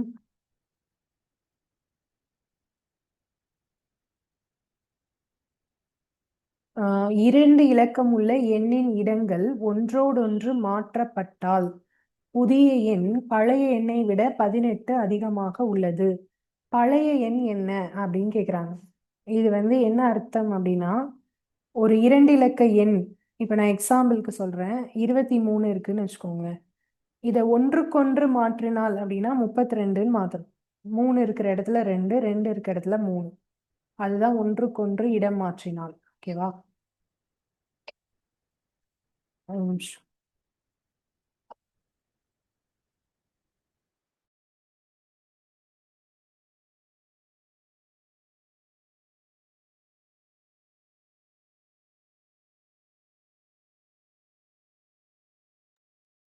ஒன்றுக்கொன்று இடம் மாற்றினால். ஓகேவா? ஸோ அப்போ 23 மாத்தினா 32 ஆகும். இது மாதிரி தான் அவங்க சொல்றாங்க. அப்போ நீங்க மாத்தினதுக்கு அப்புறம் உள்ளதுதான் புதிய எண், மாத்துறதுக்கு முன்னாடி இருக்கிறது தான் பழைய எண். ஓகேவா? அவங்க அந்த இடத்துல என்ன சொல்ல வர்றாங்கன்னா, புதிய எண் பழைய எண்ணை விட 18 அதிகமாக இருக்கணும். அப்ப புது நம்பர் தான் பெருசா இருக்கணும்னு சொல்றாங்க பழைய நம்பரை விட. ஓகே, அப்ப நான் ஆப்ஷன்ல இருந்து நான் போட்டு பார்க்குறேன். இப்போ இது வந்து ஃபர்ஸ்ட் ஆப்ஷன் எடுத்தீங்கன்னா 53. 53யை வந்து நான் இடம் மாத்துறேன். அப்போ என்ன வரும்? எனக்கு 35 வருமா? 53 இது 35. இது வந்து பழைய எண், இது புதிய எண். அவங்க சொல்ற கணக்குப்படி புதிய எண் தான் பழைய எண்ணை விட 18 அதிகமா இருக்கணும். ஓகேவா? ஆனா புதிய எண் வந்து இதை விட குறைவாகுது, கம்மி ஆகுது. அப்ப இந்த ஆப்ஷன் இல்லை. அடுத்தது போலாம். 57 இது பழைய எண், இதை மாத்தி எழுதுனா புதிய எண் கூடியிருக்கு. எவ்வளவு கூடியிருக்கு? ஸோ இது புதிய எண் தான் கூடுதல் இருக்கு, அவங்க சொல்ற கண்டிஷன் படி வருது. ஆனா 18 அதிகமா இருக்குமா? இப்போ 75ல இருந்து 57 கழிச்சு பாருங்க, வருது 18 வருது. அப்ப இதுதான் ஆன்சர். அவ்வளவுதான்.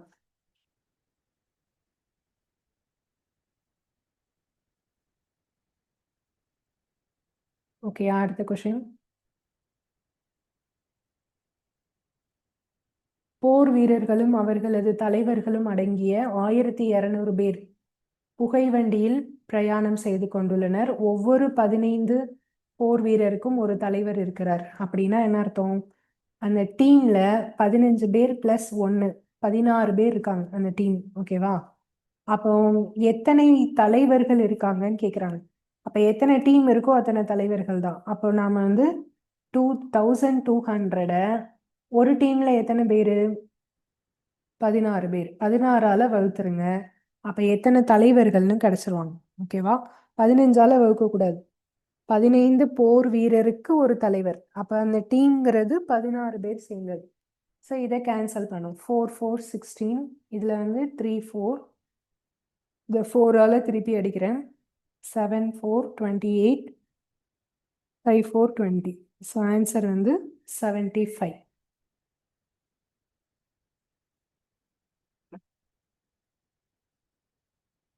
Next question. இதுல எத்தனை நேர்கோடுகள் உள்ளதுன்னு கேக்குறாங்க. Straight line. ஸ்ட்ரெயிட் லைன்னா ஒரே டைரக்ஷன்ல இருக்கணும். இப்போ இங்க இருந்து இங்க இது வரைக்கும் ஒரு கோடு. 1, இது 2, 3, இது 4, நடுவில் ஒன்று 5, அப்புறம் இந்த குறுக்கு கோடு 6, இது 7, இது 8, 9, 10. ஸோ மொத்தம் 10 நேர்கோடுகள் உள்ளது. ஓகே, அடுத்த கொஸ்டின்.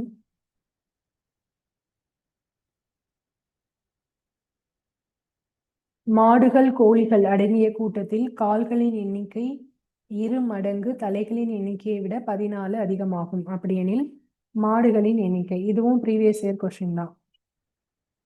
ஸோ இந்த இடத்துல வந்து நான் மாடுகள் எண்ணிக்கையை என்னன்னு வச்சுக்கிறேன்னா எக்ஸ், கோழிகள் எண்ணிக்கையை வந்து ஒய். ஓகேவா? அந்த தலை எண்ணிக்கை கால் எண்ணிக்கையெல்லாம் அவங்க சொல்ல ரெண்டையும் கம்பேரிசன் பண்றாங்க. இப்போ நான் தலைகள் எண்ணிக்கைக்கு என்ன பண்ணுவேன்? ரெண்டையும் கூட்டுவேன். இது வந்து தலைகளின் எண்ணிக்கைன்னு வச்சுக்கலாம். ஓகேயா? எவ்வளவுலாம் அவங்க சொல்லலை, பட் கூட்டுனாதான் தலை எண்ணிக்கை, அது நமக்கு தெரியும். கூட்டி மட்டும் வச்சிருக்கேன். தலைகளோட எண்ணிக்கை வந்து எப்படி இருக்குதுன்னா கால்களின் எண்ணிக்கை 2 மடங்கு. அதாவது இந்த இடத்துல எப்படி வரணும்னா கொஷின், கால்களின் எண்ணிக்கை தலைகளின் எண்ணிக்கையை விட சரி, கால்களோட எண்ணிக்கை 2 மடங்கு தலைகளின் எண்ணிக்கையை விட 14 அதிகம். ஓகேயா? அதாவது கால்கள் எண்ணிக்கை தான் அதிகம். எதை விட? தலைகளை விட. தலைகள் எண்ணிக்கையை விட எவ்வளவு அதிகம்னா, நீங்க தலைகளின் எண்ணிக்கை 2 மடங்கு முதல்ல கண்டுபிடிங்க. 2 மடங்குனா 2ஆல பெருக்குங்க. பெருக்குனதுக்கு அப்புறம் அது கூட ஒரு 14 கூட்டுனீங்கன்னா தான் கால்கள் எண்ணிக்கை கிடைக்கும்னு சொல்றாங்க. ஓகேவா? ஸோ இப்போ கால்கள் எண்ணிக்கை வந்து நான் ஈக்குவேஷனா எழுதுறேன். கால்களின் எண்ணிக்கை ஈக்குவேஷனா எப்படி எழுதுறோம் அப்படின்னா, மாடுகளோட கால்கள் 4x பிளஸ் அதனுடைய கோழிகளோட கால்கள் 2y. ஓகே, இப்போ 4x பிளஸ் 2y அப்படிங்கிறது எப்படி இருக்கும் அப்படின்னா, தலைகளின் எண்ணிக்கை 2 மடங்கு. தலைகளின் எண்ணிக்கைனா எக்ஸ் பிளஸ் ஒய் தானே. இதை 2ஆல பெருக்கிட்டு அது கூட ஒரு 14 கூட்டினா ஈக்குவல் போட்டிருக்கேன். இதுதான் கால்கள் எண்ணிக்கை. ஓகேவா? கால்களின் எண்ணிக்கை என்பது தலைகளின் எண்ணிக்கை 2 மடங்கை விட 14 அதிகம். 14 கூட்டணும். 2 மடங்கு கூட 14 கூட்டணும். அப்ப இதை வச்சு நம்ம வந்து மாடுகள் எண்ணிக்கை கண்டுபிடிக்கலாம். எப்படி போடலான்னு பாருங்க. 4x plus 2y equal to இந்த side 2x plus 2y plus 14. இப்போ இந்த ரெண்டு சைட்லையுமே 2y 2y காமனாக இருக்குது. இதை அடிச்சிடலாம். ஏன்னா இந்த சைடு கொண்டு வரும்போது -2y 0ன்னு ஆகிடும். ஓகே, அப்போ இந்த 2xை மட்டும் இங்கே கொண்டு வாங்க. 4x minus 2x equal to 14. அப்போ இதுலேருந்து இது கழிச்சா 2x ஈக்குவல் டு 14. அப்போ x ஈக்குவல் டு 7. எக்ஸ்ன்னு எதை எடுத்தோம்? மாடுகள். அப்போ மாடுகளோட எண்ணிக்கை 7.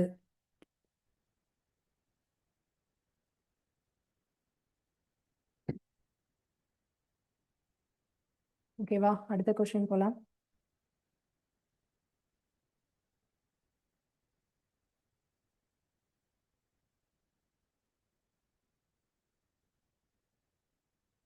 ஸோ இது வந்து என்ன அப்படின்னா ஒரு இந்த டாபிக் என்னன்னு சொல்லுவோம் அப்படின்னா விவரங்களை கையாளுதல். இதுல இருந்து கட்டாயம் உங்களுக்கு கொஷின் வந்து 10 கேள்வி வரைக்கும் எதிர்பார்க்கலாம். ஒரு தேர்வில் 5 பாடங்களில் பெற்ற மதிப்பெண்கள் ஒவ்வொரு பாடத்திற்கும் மொத்த மதிப்பெண் இது இது மாறி இருக்கு. பட் 200ங்கிறது என்னன்னா டோட்டல் மார்க். சரியா? மொத்த மதிப்பெண் தான் 200.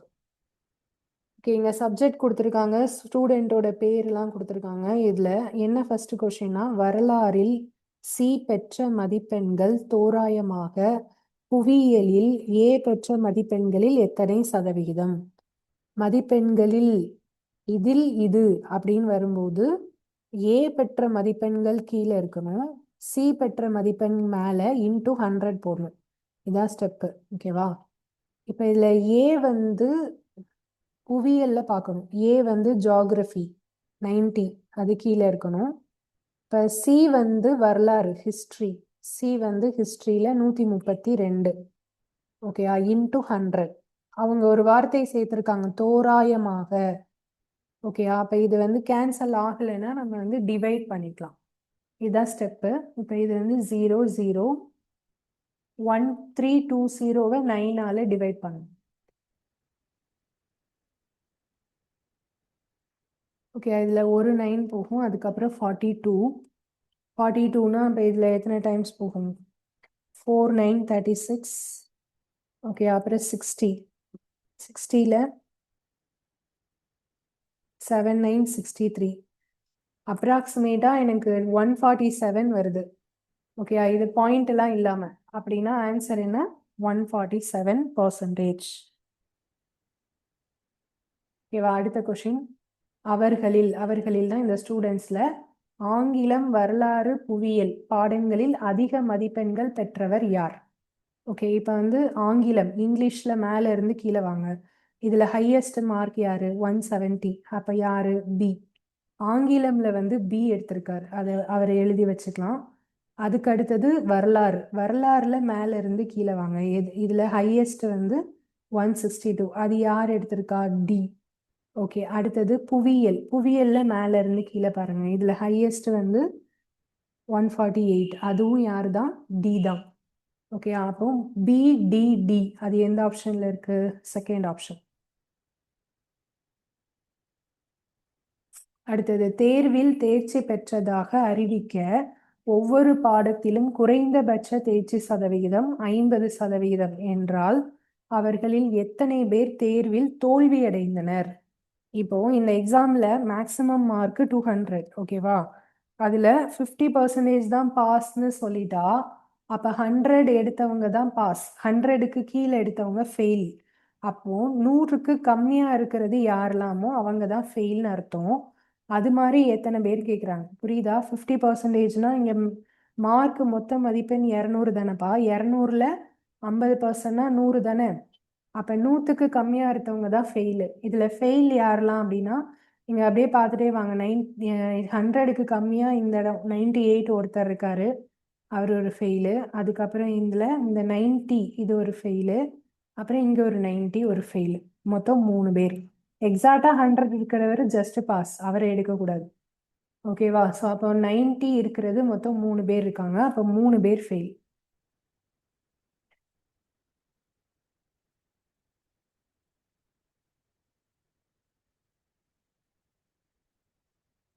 ஓகேவா?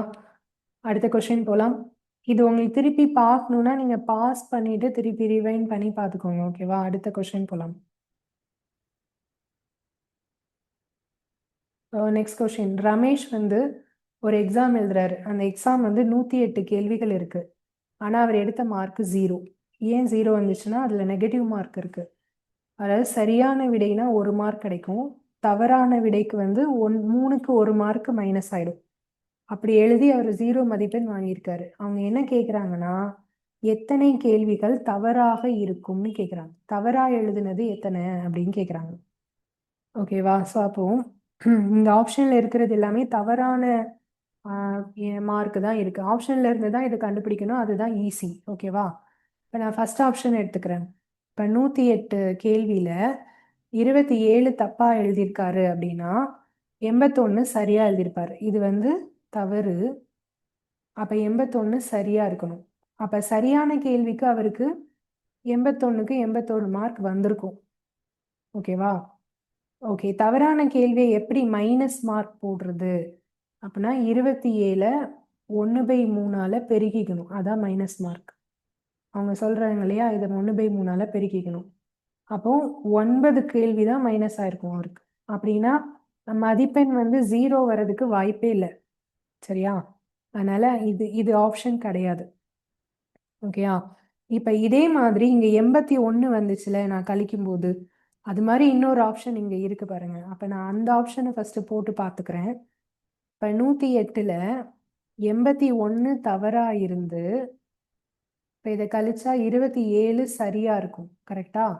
அப்ப 27 சரியான மதிப்பெண்ணுக்கு அவருக்கு 27 மார்க் கிடைக்கும்.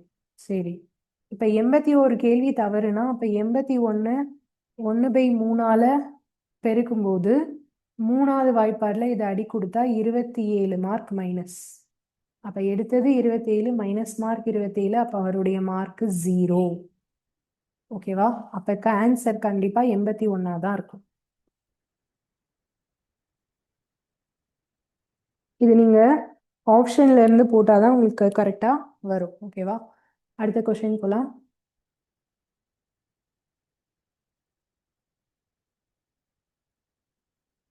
ரீட்டா ரமாவை போல் வயதில் 2 மடங்கு பெரியவள். அப்ப 2:1 ரேஷியோ போட்டுக்கலாம். இது வந்து ரீட்டா, இது ரமா.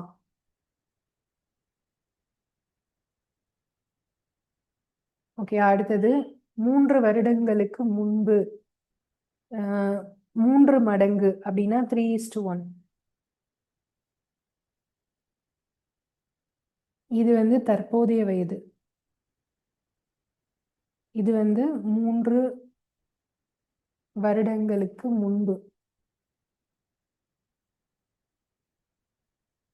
ஓகே, இப்போ இதை வந்து நம்ம ஈக்குவேஷன் படி போடலாம். ஃபர்ஸ்ட் ரேஷியோவை எக்ஸ் வச்சு எழுதுறேன். 2x by 1x minus 3 minus 3 equal to ரெண்டாவது ரேஷியோ 3/1. -3 ஏன் போட்டோம்? 3 வருடங்களுக்கு முன்பு, அதனால. ஓகேவா? இது கிராஸ் மல்டிப்ளை.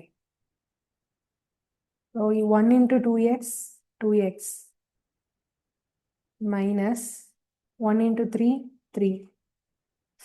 அடுத்தது இந்த cross 1 into 3x 3x minus 3 into 3 9.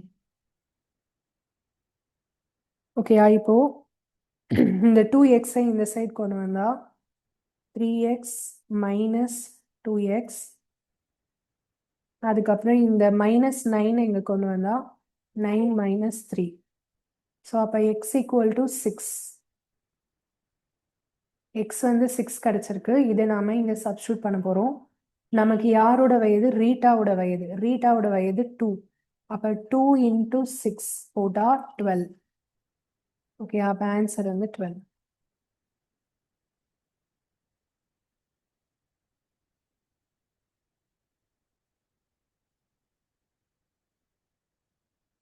Okay, அடுத்த கொஸ்டின் போலாம்.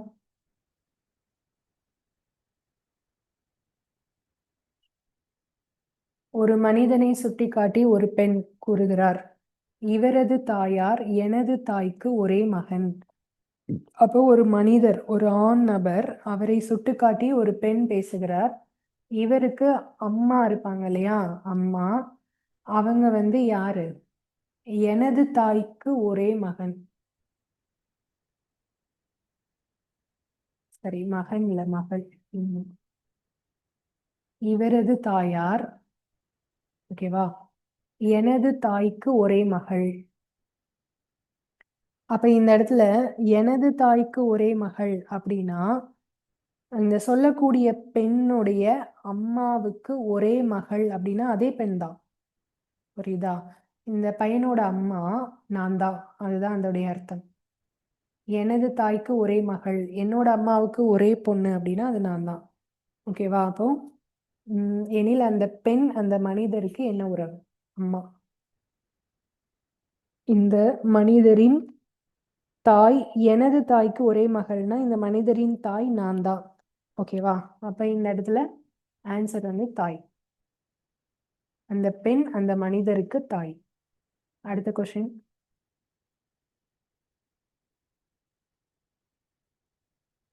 இது கேலண்டரோட ரூல்ஸ் படி 2024ஆம் ஆண்டு முதல் நாள் திங்கட்கிழமை அப்படின்னா அந்த ஆண்டோடைய கடைசி நாள் வந்து என்னவா இருக்கும்னா அதுக்கு அடுத்த நாள் செவ்வாய்க்கிழமையா இருக்கும்.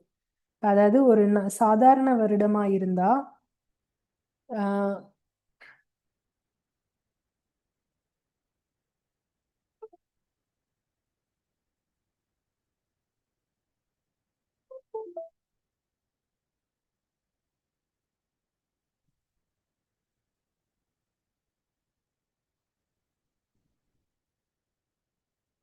ஒரு சாதாரண வருடமா இருந்தா அதோடைய ஜான்வரி 1ம் டிசம்பர் 31ம்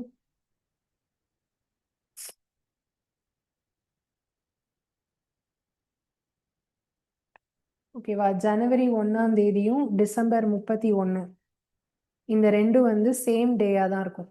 இது திங்கள்னா இதுவும் திங்கள் தான். ஓகேயா, ஆனா லீப் இயரா இருந்துச்சுன்னா ஜான்வரி 1 வந்து என்ன டே இருக்கோ அதுக்கு அடுத்த நெக்ஸ்ட் டே தான் டிசம்பர் 31. அதாவது ஜான்வரி 1னா அந்த வருஷத்துடைய முதல் நாள், டிசம்பர் 31னா அந்த வருஷத்துடைய கடைசி நாள். ஓகேயா, லீப் இயருக்கு வந்து மாறும். இது திங்கள்னா இது செவ்வாய். இப்போ 2022ஆம் ஆண்டுல முதல் நாள் திங்கட்கிழமைனா கடைசி நாள் கேட்டா அதுவும் திங்கட்கிழமை தான். புரிஞ்சுச்சா? ஸோ முதல் நாளும் கடைசி நாளும் சாதாரண வருஷத்துல ஒரே நாளா தான் இருக்கும். லீப் இயர் வந்தாதான் ஒரு நாள் எக்ஸ்ட்ரா போகும். ஓகே, அடுத்த கொஸ்டின். ஒரு மேய்ப்பவரிடம் 17 ஆடுகள் இருந்தன. 9ஐ தவிர மற்றவை அனைத்தும் இறந்துவிட்டன. Previous year question. 9ஐ தவிர தான் மற்றது இறந்திருக்கு. அப்ப உயிரோடு இருக்கிறது 9 தான். ஆன்சர் வந்து 9. அடுத்த கொஸ்டின். ஒரு வகுப்பில் தேர்ச்சி பெற்றவர்களில் மேலிருந்து 16வது இடத்திலும் கீழிருந்து 29வது இடத்திலும் ரவி உள்ளார். அப்ப இதை வச்சு அங்க டோட்டலா எத்தனை பேர் இருக்காங்கன்னு சொல்லி கண்டுபிடிச்சிடலாம்.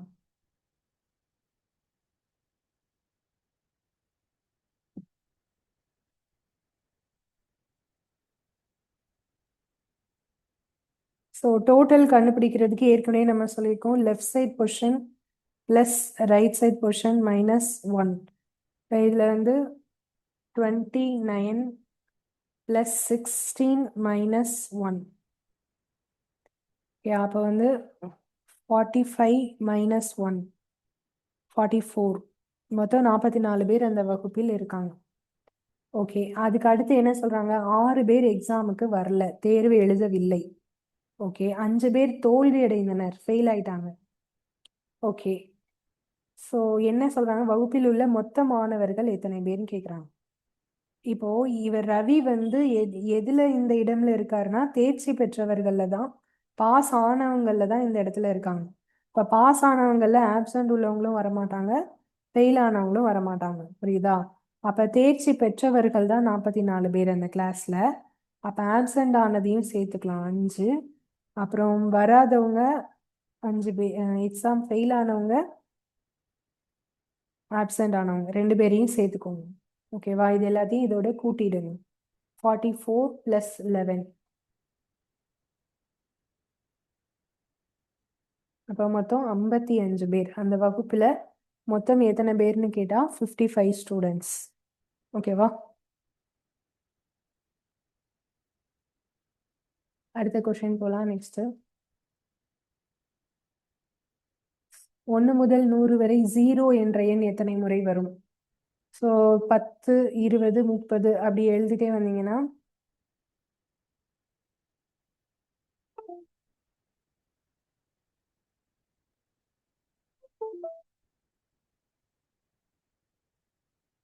90 வரைக்கும் 9 முறை வரும். ஓகேவா, 0 வந்து இந்த மாதிரி முடிகிற நம்பர்ஸ்ல மட்டும்தான் நம்ம 0 போடுவோம்.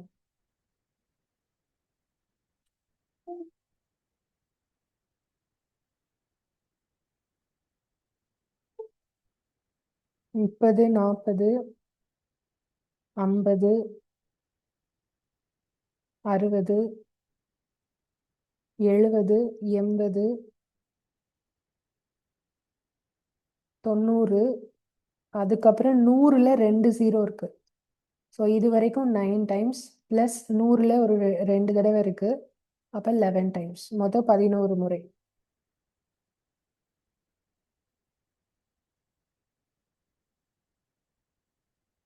ஓகேயா, அடுத்த கொஸ்டின் போலாம்.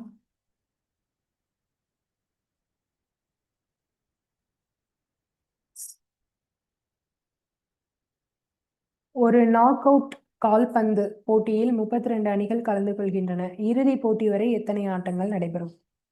31 ஆட்டங்கள். எப்படி சொல்றோம் அப்படின்னா, கடைசி லாஸ்ட் ஃபைனல் டோர்னமெண்ட் இருக்கும்போது 2 டீம் இருப்பாங்க. அதில் ஒருத்தங்க ஜெயிச்சிருவாங்க. ஜெயிச்சவங்களுக்கு மறுபடியும் இன்னொரு தடவை என்ன கிடையாது, டோர்னமெண்ட்லாம் கிடையாது, அப்படிதானே? ஸோ ஃபைனலாக யார் ஜெயிக்கிறாங்களோ அப்போ 31 ஆட்டங்கள் நடந்திருக்கும். ஆன்சர் வந்து 31. இது வந்து சிம்பிளான ஒரு கொஷின்.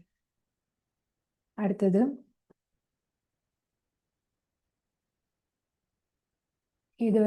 இது மாதிரி உள்ள கொஷின் ஆல்ரெடி நம்ம பார்த்துருக்கோம்.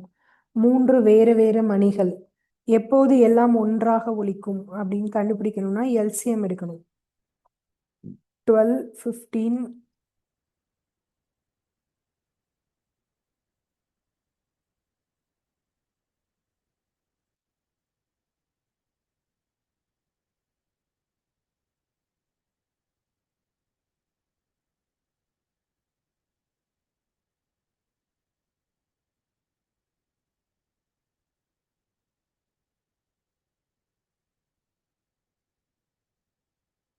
ஸோ எல்சிஎம் வந்து 12, 15 அண்ட் 18. இது மூணுக்கும் ஃபஸ்ட்டு எல்சிஎம் எடுத்துக்கலாம். இதை நான் 2 டேபிளில் டிவைட் பண்ணுறேன். 6, அதுக்கப்புறம் 15 அப்படியே வச்சுக்கலாம். அதுக்கப்புறம் 9. இதை 3 டேபிளில் போடுறேன். 2, 3, 5, 3, அதுக்கப்புறம் 3, 3. இது எல்லாத்தையும் மல்டிப்ளை பண்ணிக்கலாம். 2 × 3 6, 6 × 2 12, 12 × 5 60, 180 வருது. 180 எல்சிஎம். இது வந்து நாம கண்டுபிடிச்சிருக்கிறது வந்து வினாடிகள், செகண்ட்ஸ். நான் இதை மினிட்ஸாக கன்வெர்ட் பண்ணிக்கிறேன். 180-ஐ 60ஆல் டிவைட் பண்ணால் மினிட்ஸாக மாறும். இப்போ இதை கேன்சல் பண்ணால் 3 minutes.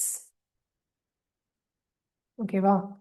இப்போ இந்த 3 minutes அப்படிங்கிறது ஓகே. பட் என்ன கேட்குறாங்கன்னா, காலை 8:30 மணிக்கு எல்லாம் ஒன்றாக ஒலித்தன, மீண்டும் எப்போது ஒன்றாக ஒலிக்கும்? அப்போ 3 minutes ஒன்ஸ் எல்லாமே ஒன்றாக தான் ஒலிக்கும். அப்போ 8:30க்கு அப்புறம் 3 minutes கழிச்சு எல்லாம் ஒன்றாக ஒலிக்கும் அப்படின்னா இது கூட ஒரு 3 ஆட் பண்ணிக்கோங்க. அப்போ 8:33. ஓகே, அப்போ எத்தனை மணிக்கு ஒலிக்கும் அப்படின்னா 8:33க்கு எல்லாம் சேர்ந்து ஒலிக்கும். அதுதான் ஆன்சர். ஏதாவது டைம் கொடுத்து கேட்டாங்கன்னா நம்ம எல்சிஎம் கண்டுபிடிச்ச டைமை அவங்க கேட்டிருக்கிற டைம் கூட ஆட் பண்ணிக்கணும். ஓகே, கூட்டிக்கணும். இப்போ 5 மணிக்கு அப்புறம் எத்தனை மணிக்கு ஒலிக்கும் அப்படின்னு கேட்டாங்கன்னா 5 o'clock அப்புறமா நம்ம எல்சிஎம் கண்டுபிடிச்ச வேல்யூவை அது கூட ஆட் பண்ணிக்கணும். ஓகே, அதுக்கு அடுத்தது போகலாம். Next question. ஸோ இது வந்து ஒரு டேட்டா இன்டர்பிரேஷன். இதில் என்ன சொல்லியிருக்காங்கன்னா 94ஆம் வருடம் முதல் 2000 வருஷம் வரைக்கும் தேர்ச்சி பெற்ற மாணவர்களோட சதவிகிதம் கொடுத்துருக்காங்க. இதில் வந்து எந்த ஆண்டுடைய எண்ணிக்கை சொல்லியிருக்காங்கன்னா 1998. ஸோ 98உடைய எண்ணிக்கைனா இது 80% இருக்குது இதில்.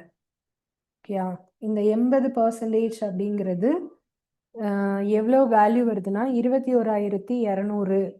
அப்போ அந்த வருஷத்துல மொத்த மாணவர்கள் எத்தனை பேர் அப்படின்னு சொல்லி கேட்டிருக்காங்க.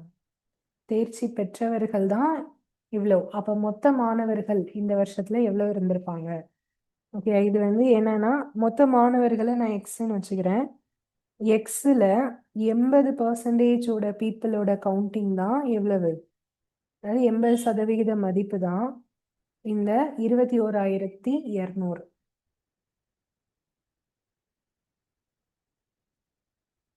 ஓகே, அப்போ மொத்த பீப்புள் கண்டுபிடிக்கணும்னா எக்ஸ் ஈக்குவல் டு இந்த வேல்யூ அப்படியே எங்கே கொண்டு 21,200 by 80. இப்போ இது 0 0 கட் பண்ணிடலாம். இப்போ 8 டேபிளில் இதை வந்து கேன்சல் பண்ணுறேன். 21ல் எத்தனை 8 போகும்? 2 8 16, பேலன்ஸ் 5 52, 52ல் 6 8 48, பேலன்ஸ் 4 5 டைம்ஸ். ஓகே, ஆனால் இதில் வந்து 80/100 தானே, அப்போ இங்கே வந்தால் என்ன வரும்? 100/80 போட மறந்துட்டேன். 100/80. ஓகே, இப்போ இந்த வேல்யூவை நம்ம 100ஆல் பெருக்கணும்னா 26500.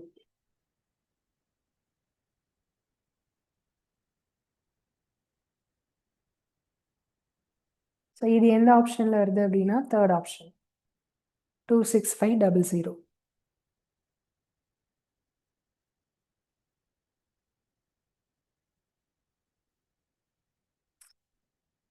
ஓகே, அடுத்த கொஸ்டின் போகலாம்.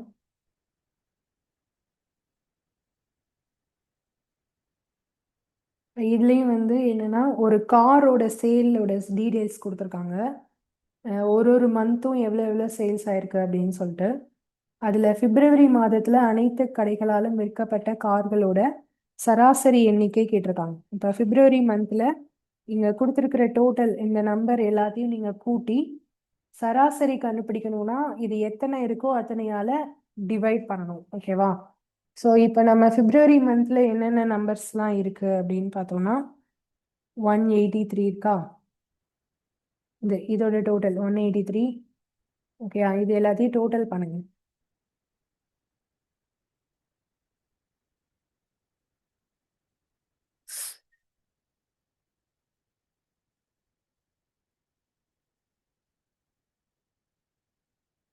ஓகே, இது எல்லாத்தையும் டோட்டல் பண்ணிங்கன்னா உங்களுக்கு வந்து எவ்வளோ வரும்? டோட்டல் வந்து கேர்ஃபுல்லாக போடணும். ஏன்னா நம்ம அவசரத்தில் கூட்டும்போது ஏதாவது ஒன்று எழுதி வேணாலும் கூட்டிக்கோங்க. மனக்கணக்காக அந்த மாதிரி இந்த டைமில் ரிஸ்க் எடுக்காதீங்க. டோட்டல் பண்ணால் 1266 வருது. சரியா? இப்போ இதை வந்து நான் என்ன பண்ண போகிறேன்னா 6ஆல் டிவைட் பண்ண போகிறேன். ஏன் 6ஆலனா மொத்த கார்களோட எண்ணிக்கை 6, ஸோ அதனால 6ஆல் டிவைட் பண்ணும். இதில் 2 6 12,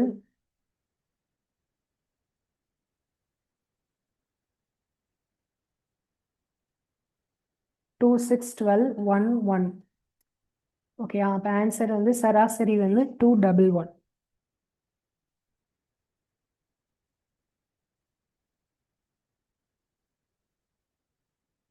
அடுத்த கொஸ்டின் போகலாம்.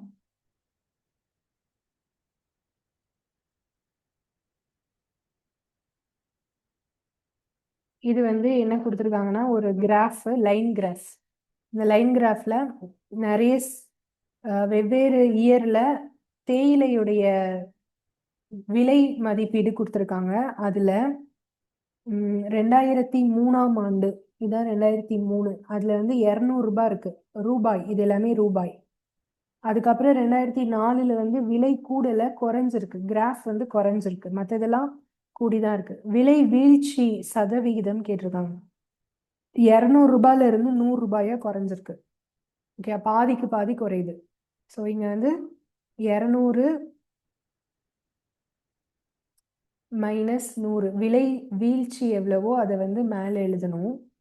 பை எவ்வளவுல இருந்து எவ்வளவு குறைஞ்சிருக்கு? 200ல இருந்து 100, அப்ப தொடக்க விலையை தான் கீழே எழுதணும். இன்டூ 100 போடணும். இந்த 100 எதுக்காகனா சதவிகிதமா மாத்துறதுக்காக. ஓகே, இப்போ இது வந்து மைனஸ் பண்ணா என்ன வருது? 100 by 200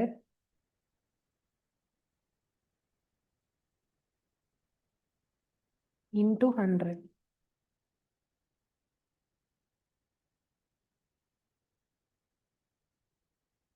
ஓகே, இப்போ இதை கேன்சல் பண்ணோம்னா இல்லை 2 0 2 0 கட் ஆகிடும். இந்த 2ஆல் இதை அடித்தோம் அப்படின்னா 50. ஓகேவா? 50% தான் விலை வீழ்ச்சி. பாதிக்கு பாதினா 50% தானே. இது ஆப்ஷனில் இல்லை, அப்போ என்ன போடணும்? None of these. ஓகேவா? அடுத்தது, எந்த ஆண்டில் தேயிலை தூளின் விலை ரூபாய் 240? இந்த கிராஃப்ல வந்து பார்த்தீங்கன்னா 240ங்கிறது எந்த இடத்துல வருது? இந்த இடம், இதுதான் 240. அது எந்த வருடம்? 2006. ஓகேவா? 1 2 3 1 2 3 ஸோ 2006. ஓகே, அடுத்த கொஷின்.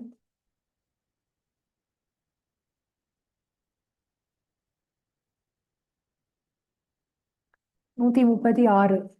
ஒரு 4 நம்பர்ஸ் கொடுத்துருக்காங்க, அதை வச்சு மிக சிறிய 4 இலக்க எண் எழுதுங்க அப்படின்னு சொல்றாங்க. ஸோ இதுல வந்து 3 5 0 6. மிக சிறிய அப்படின்னா இதுல எது ரொம்ப சின்ன நம்பரோ அதுல தான் நம்பர் ஆரம்பிக்கணும். ஸ்டார்ட் பண்றது அதுதான் போடணும். இதுல சின்ன நம்பர் 0. 0ல எந்த நம்பரும் ஸ்டார்ட் ஆகாது. அப்ப அதுக்கு அடுத்த நம்பர் வந்து 3. ஓகே, அதுக்கு அடுத்து நம்ம என்ன போடணும் அப்படின்னா 5 போடக்கூடாது. அதுக்கப்புறம் 0, அதுக்கப்புறம் 5, அப்புறம் 6. இப்படி போட்டாதான் அது 3056 தான் மிக சிறிய எண்ணா இருக்க முடியும். ஓகேவா? இப்போ நீங்க இப்போ 3 5ன்னு போட்டாலே 3500 போயிடுது. இப்போ 3 6ன்னு போட்டாலும் 3600 போயிடுது. பெரிய எண்ணா வந்துடுது. அப்போ 3 0 போட்டாதான் சிறிய எண்ணா இருக்க முடியும். அப்போ இதுதான் ஆன்சர்.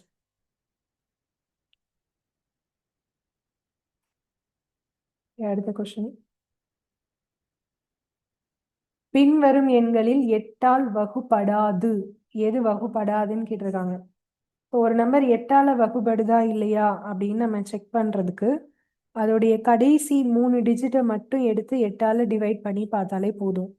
இப்போ 676 அப்படிங்கிறத நான் வந்து என்ன பண்ண போறேன்னா 8ஆல டிவைட் பண்ணி பார்க்குறேன். ஏன்னா அதுதான் இந்த நம்பருடைய கடைசி 3 இலக்கம். ஒரு ஒரு ஆப்ஷனா போட்டுக்கலாம். நீங்க ஃபுல்லாத்தையும் டிவைட் பண்ண வேண்டாம். 676 மனக்கணக்காக கூட போட்டுக்கலாம்.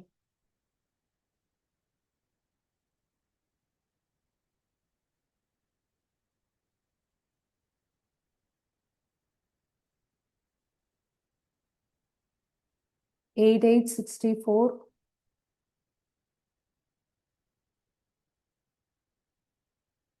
இதை மைனஸ் பண்ணீங்கன்னா 36 வரும்.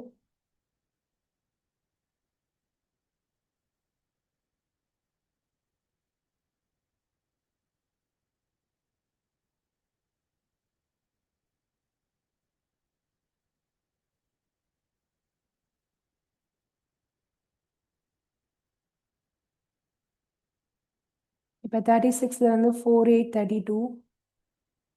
இப்போ நமக்கு முழுமையா வகுப்படுதா இல்லையா அப்படின்னு செக் பண்ணோம்னா மீதி வந்து 0 வரணும். அப்பதான் முழுமையா வகுப்படுதுன்னு அர்த்தம். பட் இங்க நம்ம போடும்போது நமக்கு என்ன வருதுன்னா மீதி 4 வருது. ஓகே, அப்ப மீதி 4 வந்ததுன்னா இந்த எண் என்ன ஆகாது, 8ஆல முழுமையாக வகுப்படாது. அப்ப இதுதான் ஆன்சர். மற்றது எல்லாமே கன்ஃபார்மா டிவைட் ஆகும். நீங்க செக் பண்ணி பாருங்க. அடுத்தது போலாம். நெக்ஸ்ட்.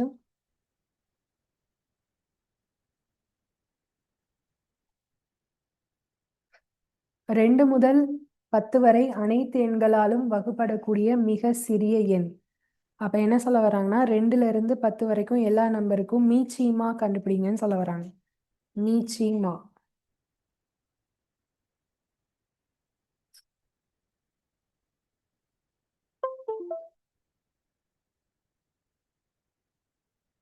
ஓகேயா? ஸோ மீச்சியமா அப்படின்னா இப்போ நமக்கு தெரியும் இல்லையா, 2ல இருந்து 10 வரைக்கும் உள்ள நம்பர்ஸை நீங்க எழுதிட்டு அதை அப்படியே என்ன செய்யணும், மீச்சியமா நார்மலா கண்டுபிடிப்போம் இல்லையா, அந்த மாதிரி கண்டுபிடிக்கணும்.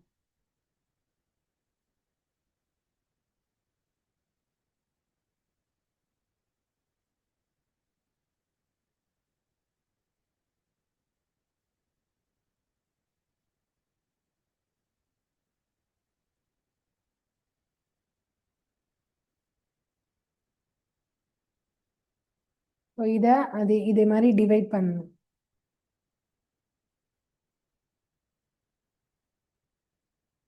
ஸோ இந்த எழுதுற பென் வந்து எனக்கு சரியா இதாகல. ஸோ நீங்க இந்த மாதிரி கண்டுபிடிச்சுக்கிறீங்களா, கண்டுபிடிச்சு பாருங்க. எல்சிஎம் வந்து எவ்வளோ வரும் அப்படின்னா 2520 வரும். ஃபர்ஸ்ட் ஆப்ஷன் தான் ஆன்சர். ஓகேவா?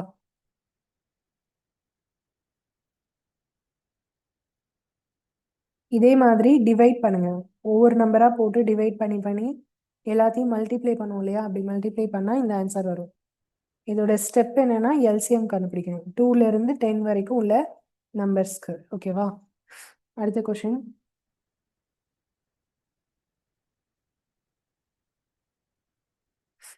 ஸோ இது வந்து நம்ம ஏற்கனவே பார்த்தது தான். 6 4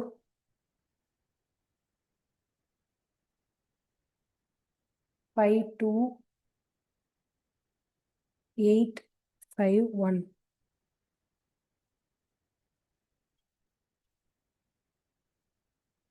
இதில் என்னன்னா ஒற்றைப்படை இலக்கத்துடன் 3 கூட்டணும், இரட்டைப்படை இலக்கத்தில் 2 கழிக்கணும். ஸோ இதை மைனஸ் பண்ணோன்னா 4, இங்கேயும் 2 வரும். 5 கூட 3 கூட்டணும், இங்கே கழிக்கணும், இங்கேயும் மைனஸ் பண்ணும். இது வந்து 8, இது வந்து 4. ஓகேவா? இதில் என்ன சொல்லியிருக்காங்கன்னா மிகப்பெரிய மற்றும் மிக சிறிய இலக்கங்களுக்குள்ள வேறுபாடு. மிகப்பெரிய நம்பர் 8, மிக சிறிய நம்பர் 0. இப்போ இந்த ரெண்டுக்கும் உள்ள டிஃப்ரென்ஸ் எடுத்தோம் அப்படின்னா 8 வரும் ஆன்சர்.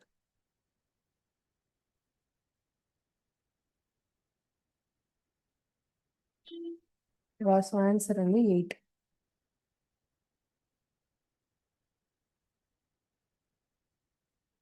Last question.